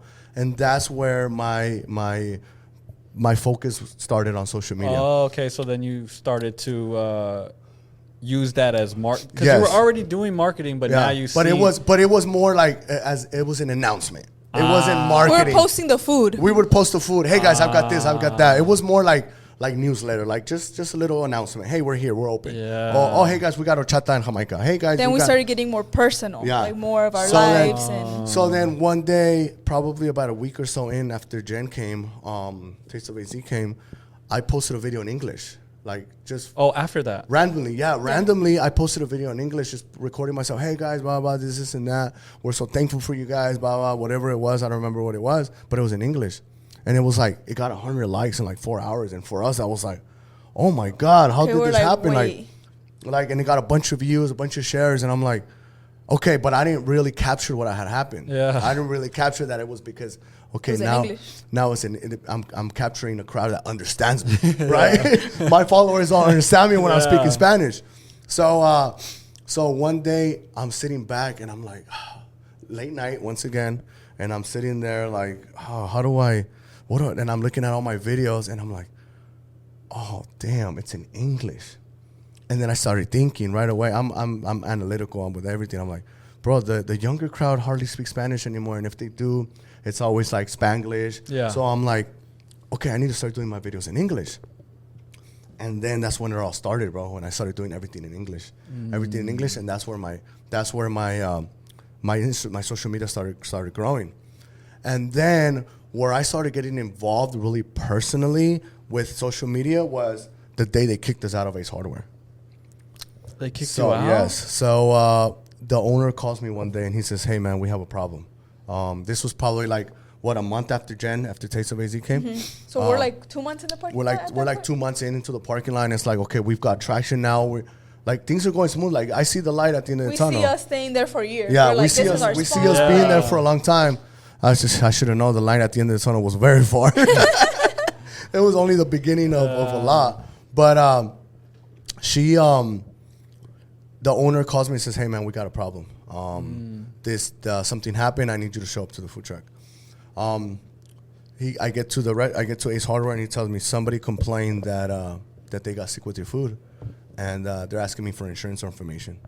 And he told me, between me and you, I think it's all BS, and just somebody doesn't like that you're here. So they called the owner because apparently I thought he owned the property. He only owns the store. Yeah. He doesn't own the actual land that it's on. Somebody called the actual property owner and told him this, and the property owner told me, look, I don't care. That's a problem between them and the health department, but that's why in your contract, of your lease contract, it says no subleasing to anybody and no other vendors, no food vendors. So we posted a video on social media. Hey guys, I'm sorry this and that happened. Fortunately, we can't be here anymore. But the owner had told me, look, move to the AutoZone, because literally it's like one parking and then it's the AutoZone property. It's like 6 He's parking like- lots away. He's like, this is the property line to AutoZone. This is AutoZone's property. Talk to the manager. Luckily, bro, we had already built relationships with everybody in the parking lot. So I go and talk to the owner and to the manager, and he's like, yeah, man, I mean, I can't tell you that it's okay, but do it until it's not a problem. Yeah. So we moved to the other side of the parking lot, and turns out people couldn't see us when we were parked, because the next day we posted up, we proceeded to have the busiest day we've ever had. So turns out where we were at, so there's a big retention wall that goes next to the street, Covers us. right on 83rd. So the retention wall was covering us, bro. So if there was cars parked on in traffic, they couldn't see us, because So it's the retention wall, parking lots here, and then we were in the other side of the parking lots here. So we were only getting the people that were driving into the parking lot. Yeah, because they can't see nothing. They keep going. The next day, we posted up on that side. There's a hospital across the street from us, a Dignity Health hospital. We moved to the other side of the hospital, and everybody came from the hospital like, it's you guys' first day here? And I'm like, well, we've been here 3 months. And they were like, oh, we've never seen you guys. So then, me being analytical, bro, I walked to the other side of the parking lot, and I looked, and I was like, yeah, they couldn't see us over there. You walked to the other side of the street. On the street. I walked to the other side of the street on a big street, 83rd. And I was like, yeah, that's right.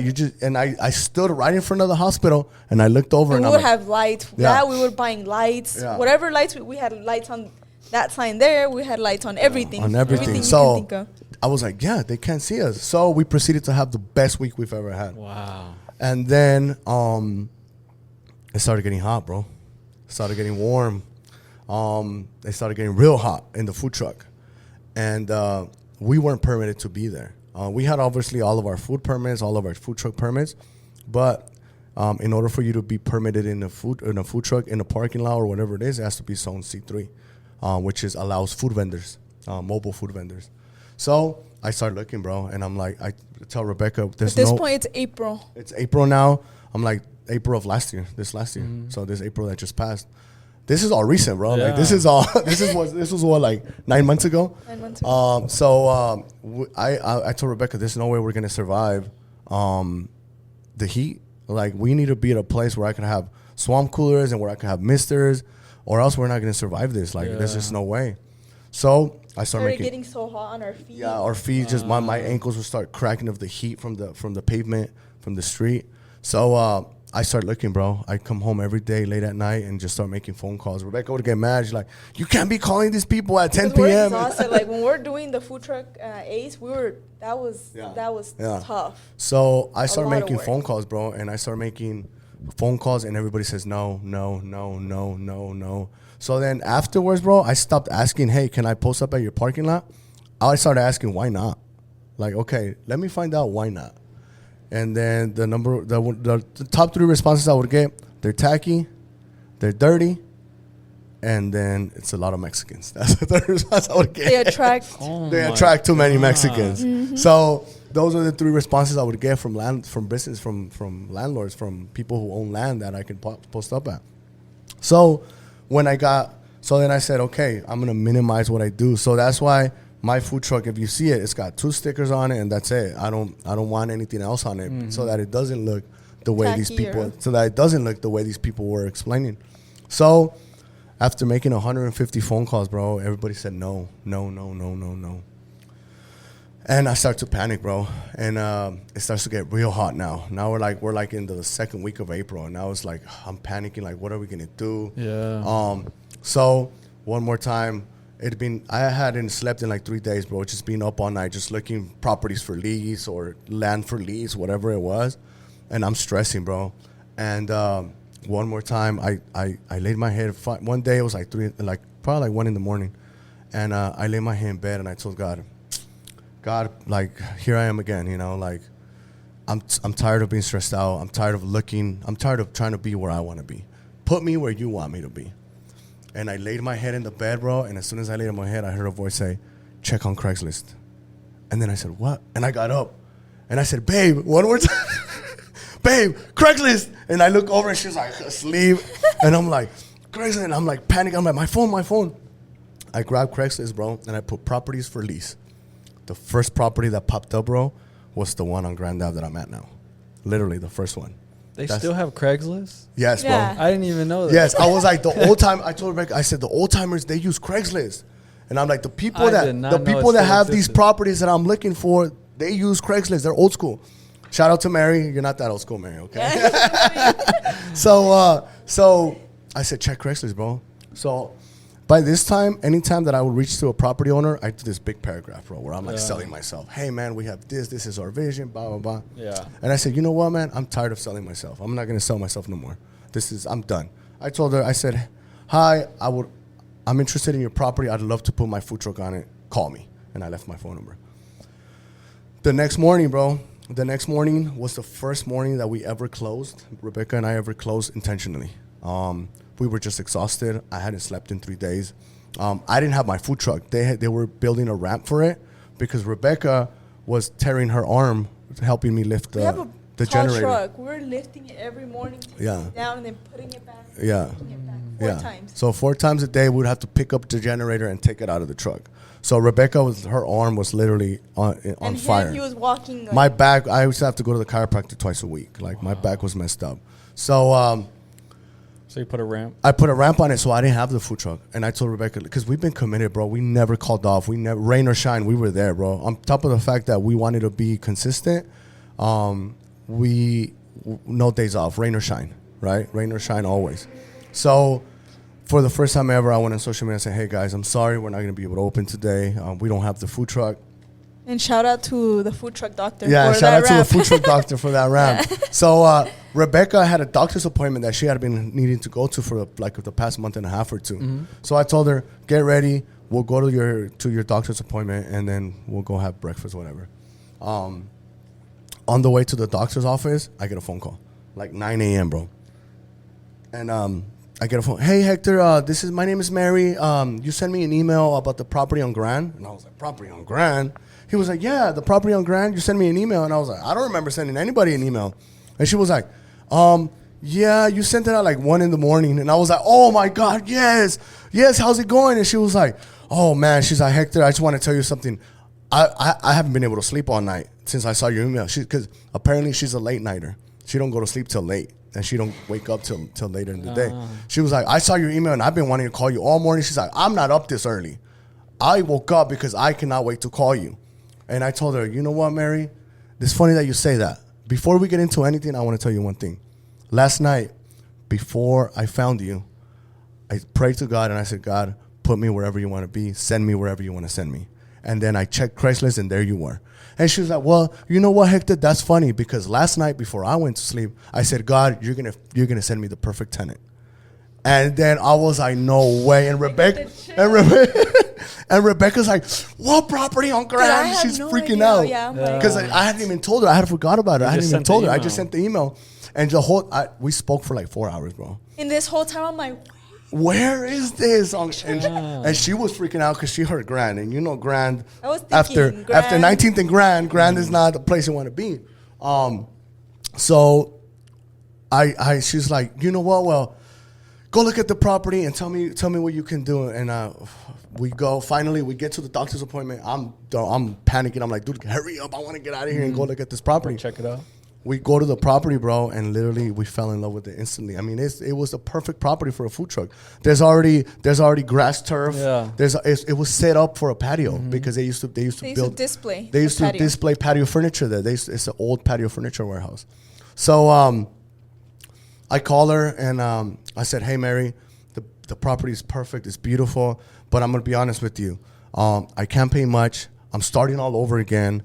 I'm moving. I'm already heavily clienteled over here, but I need to be somewhere where I'm fully permitted and where I could put misters and swamp coolers and where I don't have to move anything. Yeah. Because we were so exhausted of moving everything every day, bro. I mean, And it was getting hot. It was getting hot very quick. hot. So I for 4 hours we just talked about what we were about, what our vision was, and what we do, our faith and everything. And she said, well, Hector, I'm very faith-based as well, so I'm happy that it's you calling me. So finally we go see the property. I call her and I say, look, this is what I can pay for the first couple of months, and I mean, but I need to be able to use your electricity, your water, and stuff like that. And she goes, well, she said, I'll call you back in 24 hours. And then 30 minutes later, my phone rings, and she says, hey, Hector, I told my brother about you, and I told my son-in-law. They looked at your Instagram. They loved what you're about. The place is yours. Do whatever you want with it. Wow. And here we go, starting all over again. We're at a new place. We're busy. We have our grand opening. It's a big, amazing grand opening. We get going. It's April. It's like we started there April 20th. It's my birthday. It's my birthday. So we had a big event for my birthday where it's like the soft opening. We were busy, man. A lot of people showed out. And then for the first month and a half, we were busy, super busy. We're the new toy on the block. Yeah. Everybody loves the place, blah, blah, blah. And then June hit. And the day that the weekend that kids don't go to school no more. That Monday, I left my house, bro, and something just weird, bro. Something was off. Like something just and in the movies where it's like your vision just like blurs and it's like you're seeing things, and I'm like, something's not right. And I drive to the food truck where I'm at on Grand. Heavy traffic in the morning. People headed to downtown to work. I get to Grand, bro, and it's too quiet. And I'm like, something is up, bro. Like something's happening. Like, turns out it's summer now. Summertime. Everybody's out of town. Kids are out of school. Bro, for the first 3 hours, nobody showed up. Damn. And it was like, damn, like, dude, what the hell? Like, here we go. Come on, here we go again, bro. Every day in June, bro, we lost money every single day. June, July. And then this summer was this summer was super hot, bro. I mean, we're out there. We were doing so bad, bro, that we had to extend the days to 6 days a week. 9 a.m. to 9 p.m. 12 hours a day, bro. Rebecca and I were busting, man. It was one of the worst times of our life, where it was like, we have to be here. We have no money. We were posted for 12 hours making $300, $400 in those 12 hours, bro. Like, we weren't even. It was making, like 140 in the food truck when we were cooking. Yeah. So now in order for us to buy food for the next day, we've got to sell, and nothing's coming in. Nothing is coming in, bro. So it started to become horrible real fast, bro. Real fast. So I'm like, we got to keep grinding. We got to keep grinding. 4th of July weekend hits, and it's like, okay, it's the last holiday before people got to go back to school. It starts to kind of pick up. And then I say, I've got to do something. Like, I've got to figure out how to get people in here even when it's hot. So that's where my Foodies First Friday started.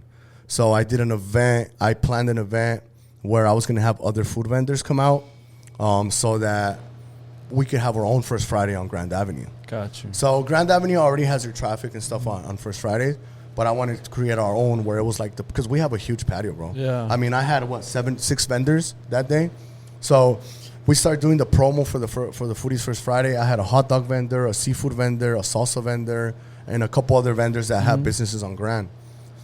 So we did the event, bro, and like 400 people showed up, bro. It was packed. I mean, our busiest day ever as a business, bro. Packed. I mean, we're getting packed. Vendors start messaging me, hey, when's the next one? And then probably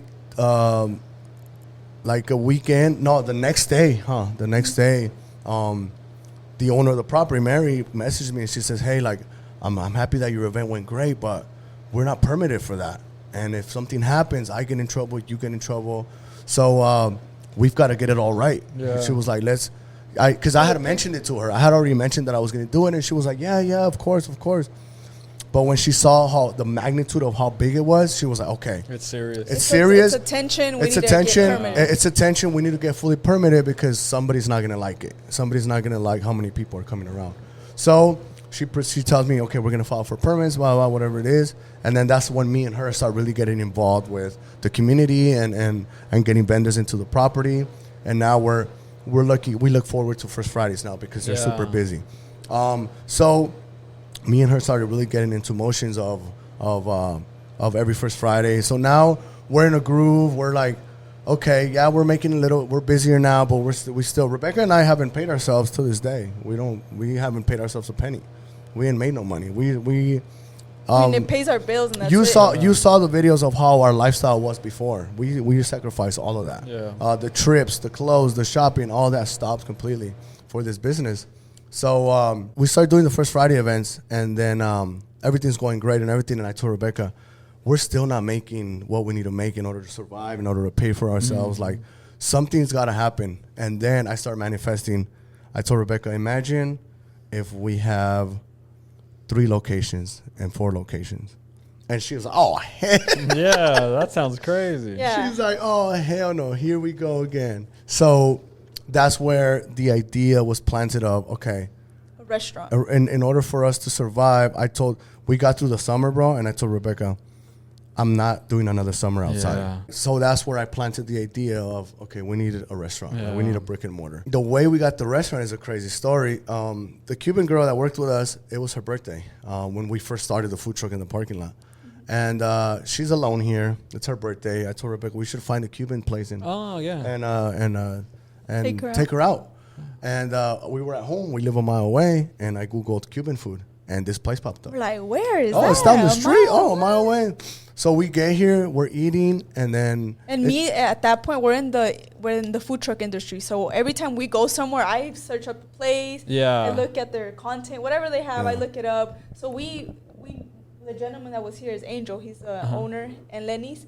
So we kind of knew them from the videos. So when we got here, we're like, oh hey, that's the owner. Oh, okay. Yeah. So I got up and I started talking to him, and I'm like, "Hey man, how's it going over here? We Yeah. have a food truck In here? Yeah, in here. Yeah, yeah. And he's like, "Oh man, that's how we started. We started with the food truck, and then we just started coming so It consistently." was January What's 17. Mm-hmm. What's the name of the restaurant? Cubanitas Kitchen. Cubanitas Shout out Kitchen. to Angel and Lenny's. They are a blessing to us. They're Shout out great. to them. We consider them great friends, and so we started coming consistently, and we became friends. Just normal, natural friendship, Yeah. and we were always, He would go to the food He would go to the truck food and truck. back I and would forth. come Yeah, here. just supporting. We'd share Yeah. ideas back and forth, and then one day, 3 months ago, he calls me and he says, "Hey, bro, I need you to meet me somewhere." And it's like 9 o'clock, bro, 9:30, and I'm already asleep.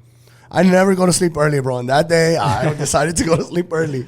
And he calls me and he says, "Hey, bro, I got something to tell you. Meet me at this bar at game time, bro." Oh my God. Yeah. Out of all places, I said, "Angel, I'm gonna sleep, bro." Like, bro, Gotta work you don't. tomorrow. He's like, "I gotta open somewhere." He's like, "You don't want to miss this." And we looked at each other, we're like, okay, if he's saying that, all yeah, right. and I looked at the time. I'm like, okay, if he needs me, I'll go. You know, that's the friendship we have. So He showed up a lot of times for us too. Yeah, he showed up a lot of times for us when we needed him. So I told Rebecca, we got to get up and go. And we go, and he's like, I'm not going to tell you unless you grab a beer. And I'm like, Angel, I just woke up, bro. Like, literally, I was already half asleep. He's like, well, nope. He's being a little diva. I'm not going to tell you. Okay, fine. And then he brings me a beer, and then he starts talking. And then I'm like, oh my God. And the whole time, I don't even want to turn and look at Rebecca. I'm like, oh my God. He starts telling me, hey man, we're expanding into a bigger restaurant, and I would love for you to take over mine. And I was like, oh, I said, there's no way. Like I'm we're barely making some money, but then we're still like, yeah, we're still struggling. there's no way. Like, I don't even have employees, bro. I don't even have employees at the food truck, let alone somebody for here. But I'm the type that I'm like, dude, there's no way I can let go of this opportunity. Like, he's literally handing us the keys. And so He looked at me. He's So I look over at Rebecca, and she goes, no, there's no way. Like, there's no way. So then I told him, bro, I don't even have the money to even be able to pay anything. And he goes, bro, if somebody can figure it out, it's you. Like, I believe in you. You guys got the fire under you. Like, we are very alike when it comes to the business we're running. And I believe in you, and I believe that you can do it. So I told him, you know what, bro? For me, it'll always be a yes. I'll jump in. I don't care. I will jump in. I'll figure it out as I go, just like I have been everything. But give me 24, 48 hours to figure it out. But as of now, yes. And we drove here, right? Yeah, to see and the then restaurant? he's like, let's go check out the restaurant. Oh my God, here Just we a come. walkthrough. But that drive here reminded me, like, dude, we pass by here every day. We live in this neighborhood. Every day, I told Rebecca, look, Rebecca, whatever it is, I know that you've got your opinion, but we have to do this. We live down the street. We're gonna pass by here every single day. You're like, this is basically our best case scenario Yes, of getting a restaurant. Imagine, I told her, imagine we say no, and then we pass by here every day and somebody else is opening it. And then we go, oh, look, they put the sign up. Oh, look, now they're opening. Oh, look, they got a big line. I told her that alone is more than reason for me to say yes. So I started making phone calls. Yeah, and at that point, I'm like, yes, I'm in. Yeah, like, let's yeah. do it. Let's figure So it out. you're crazy too. Yeah, at this point, You guys are both I'm crazy. crazy with him now. So it was a yes, and I will forever be grateful for Angel and Lenny's. They did something for us that not many people will do. And it's been a couple months? 2 months. 2 months? No, he handed me keys 2 months ago. We've been open now a month. It's one of those cases where they did something for us that we'll never be able to repay them for. So that is how we got here. Rebecca and I built this place. We did all of it, and here we are a month And later. it looks we great. painted all this. Yeah, we painted all of it. The only thing we didn't do was the wrap. Oh, okay. Print house did that. Yeah, the print house did that. Shout out to the print house. But that is the story of how we're here today. So a journey. it's bro. been Yeah. a journey, man, and we're not done. And- The craziness is gonna continue. Oh, for sure. Yeah. Yeah. And Yeah. I think the best part about this is the marketing that you've done has really set you guys up. Yes. Because the hardest part with this restaurant is having people come through the door Yeah. consistently. And I feel like you guys have already connected with the community. So you have those people that are coming for you. Yes. And you guys just did, you had the church here, Yeah. I think yesterday, Yes, right? yes. So like you're really connecting with the community, and that's what you need to get Yeah. people to come in this parking lot. Exactly, yeah. Unless they're getting a gun or a tattoo, Yeah. there's not going to be a lot of people coming in Exactly, here. So you got to exactly. create that. Yeah. What's like if there's a business out there that's just starting, or maybe they're just struggling online with like social media, what's some advice that you could give them for their social media page? What I would, man, it's a hard one, but because we are in the food industry, our first reaction is to post food. People don't care about the food, and when it comes to social media. Obviously, your food has to be good in order for people to continue to come back. But what people want to see is the content. The people want to see Who's is the behind story. the food. Who's behind the food? What's behind the food? How the food happens. We obviously what we created happened naturally because we are very transparent. So we're very honest on social media with our followers. But create a story. Do content. Get out there. Get in an uncomfortable situation. It's funny because people can see me on social media and be like, "Oh, he's a natural at that." No, I wasn't. I was one of the ones that said, I'm not going to be ridiculous on social media and be posting my face and be saying this and that and posting videos. It took me a long time to let go of that, where it was like your ego has to die, your pride has to die, where it's like you give anything for your business. So more than anything, put yourself out there. Put yourself out there. Tell a story. If you're not busy and you're struggling, go on social media and tell people that. Go on there and be completely transparent. I've done Don't that be many. embarrassed. I've done that many times. I go on social. Hey guys, like it's been dead today. Like come out. Whatever you guys need, we'll take care of you guys. We've been slow. It's been Give dead. people the right experience when they come. Yeah. Greet them. Yeah. Just And the experience, we give people an experience when they come in. You know, there's a place up here called Seido Sushi. Shout out to Seido Sushi. Every time that you walk in there, the whole crew shouts out, "Welcome in." They do it in their language, but it just feels so beautiful to be received that way. Even when I'm there, I want to shout, "Welcome in," just Yeah. because of, we do that. We actually do We do that here. Sometimes we do, and then it's like, "Oh, this is not my place," you know. But be completely transparent with your customers. Obviously, Don't wait to post, because I've seen a lot of business post that Yeah. when they're about to close. They're Yeah, like, "Hey, no. we're closing, so this is our last day." Like, Yeah. no, post that exactly before you get there. Post that before you get there. Be transparent with your customer base on social media. I've always, and like I said, I've had people come to me and like, "How do you do it, man? I'd never," and I tell them, "Bro, I'd be willing to be embarrassed or be whatever it is." And we did it out of necessity. Yeah, we did it out of necessity, but I'm at the point where I will do whatever I have to do for my business to survive. Whether it is posting personal stuff on social media, posting the content I post. Sometimes I create content, I'm like, "Oh, this video sucks." Yeah. But I know that it's important He's to like, be turn that video off. I don't want to hear it. Yeah, and no, Dude, I do that she'll too. go back. She'll be like, "Turn that off. I don't want to hear it. I hate that video." But the consistency of social media, of marketing, Google is very important as well. Put yourself out there. Pay for the stuff that you don't want to pay for. Man, Rebecca used to fight me all the time because I would always be willing to pay ads and all that. And now she goes, "Do pay whatever you got to pay." You know, now it's a budget of ours where it's like, this is how much we spend a month in marketing. We probably spend now with both locations, I would approximate about $1,000, $1,200 a month in marketing, and that's low. I wish that number was higher. Yeah. But right now it's what we can afford. But eventually that number will be much higher because there's so many avenues of marketing that work that you can pay for. Exactly. And like this, we're trying to put that out there too to businesses. Like, this is a form Yeah, of exactly. that. Oh, You yeah. know what I'm saying? Yeah. So and another thing, reach out. If I wouldn't have made 150 phone calls, I would have never got the property on Grand. Call. Don't be scared of no's. He reaches out to random. I reach out to anybody. It's funny because I was telling Rebecca, I don't knock on the door. I knock it down and then I ask if I can come in. Yeah. Literally, because my mouth gets me into a lot of trouble, but gets me a lot of out of it as well. Mm-hmm. So I can get myself into doors that other people can't just because I'm not scared. I don't care. Like if they say no to me, man, I've been said no a lot of times. Mm-hmm. I've been rejected many times. So not being scared of rejection, knock on doors. I got on Fox 10. Why? Because I bugged the hell out of them. Just kept telling them, Literally. get us. Shout out to Juan. Shout out to Juan at Fox 10. I got on Univision because I bugged the hell out of him. Literally, and I'm not scared to bug. And I'll obviously, professionally and consistently knock on doors, get on people, get with the community. Look, man, we opened the doors here. 2 days after we opened, I went to every single business here, and I left cards. And some of them told me, no, thank you. Oh, thank you. Have a great day, and on to the next one. So putting yourself out there, telling a story, being transparent with your customers. Invite people. Invite them. Invite people. I've reached out to every single influencer, food influencer out there. Hey, man, sorry, I'm transparent. Hey, man, sorry, I can't pay you guys. I can't afford I don't have any money to pay you guys, but you guys are welcome to come anytime. Food's on me.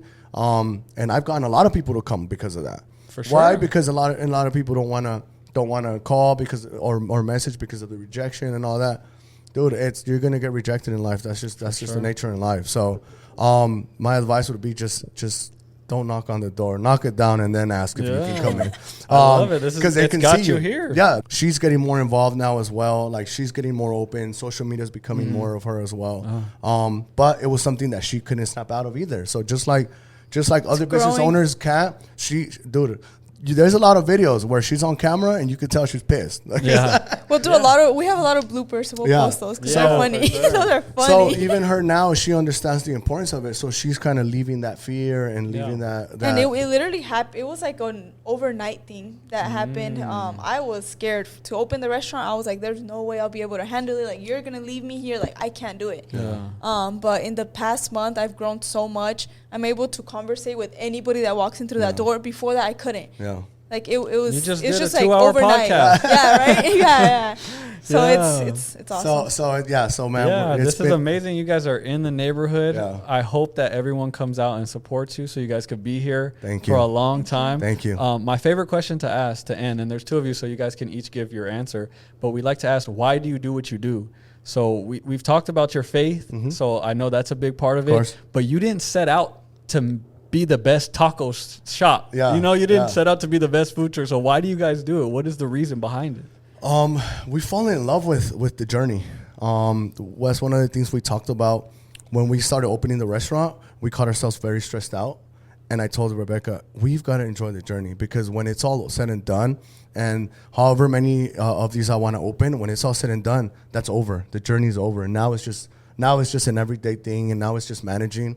Right now, this is what we enjoy: the journey, getting there, growing. So to me, it's becoming great in everything I do, becoming great in food, becoming great in service.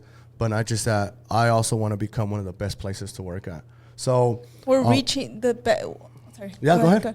The thing that for me is just reaching people, helping people, and people that we helped along the way or met people along the way. That to me has been one of the most amazing things of this journey. Yeah, being involved with the community, and we've met, man, we've become friends with a lot of great people. I mean, Angel from Cubanitas, he's a great friend, and we talk every day.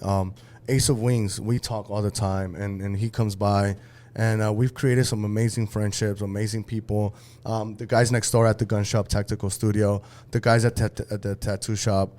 You just become this community, and we've just fallen in love with people. We fall in love with people who are doing the same thing that we are, with business owners. We understand the struggle. We understand what it's like to be a business owner. And changing the moods of when people come into that door, we change. And like that to me is the most satisfying. A lot of these people are going through a lot. And the first reaction you see is that you can see it in their face. I've learned to read people, and just changing they leave here with a smile, and they leave here with an experience. And to me, that's the most satisfying. Yeah, right now we're having a great time with that. We're having fun, enjoying the people that walk in here. It's funny because if there's big crowds in here, I am messing with the whole crowd. I'm like, every time there's a big crowd, I say, all right, people. You're hosting. All right, people, give the cooks a round of applause, and they all clap, and we're just having fun with it here and in the food truck, and we just love everything that's happening. So thank you guys for having me. Shout out your Instagram, because you guys are on, let's see, Instagram, TikTok, Facebook. Yes. What is it all the same name? Yeah, Tacos on Hector. Tacos on Hector. Yeah, Tacos on Hector on Instagram. Follow us. 51st Ave and 51st Avenue and Olive, and the food truck's on 1209 Grand Avenue. Yeah, so either spot you guys can pull up. Please come out and support, because I've lived here for about 6-7 years now, and I've seen a lot of different spots here. Yeah. So I really want you guys to be the staple here. Yes, and of course. I want to keep seeing you guys. No, you know? I have a 5-year contract to be here, so I can't go nowhere. That's great. Yeah. So we'll Yeah. continue to support, and my family will continue to support. Thank Thank you, you man. guys We for appreciate you, having man. us, for real. Thank you. Make sure y'all like, comment, subscribe. We out. Peace. Thank you, guys.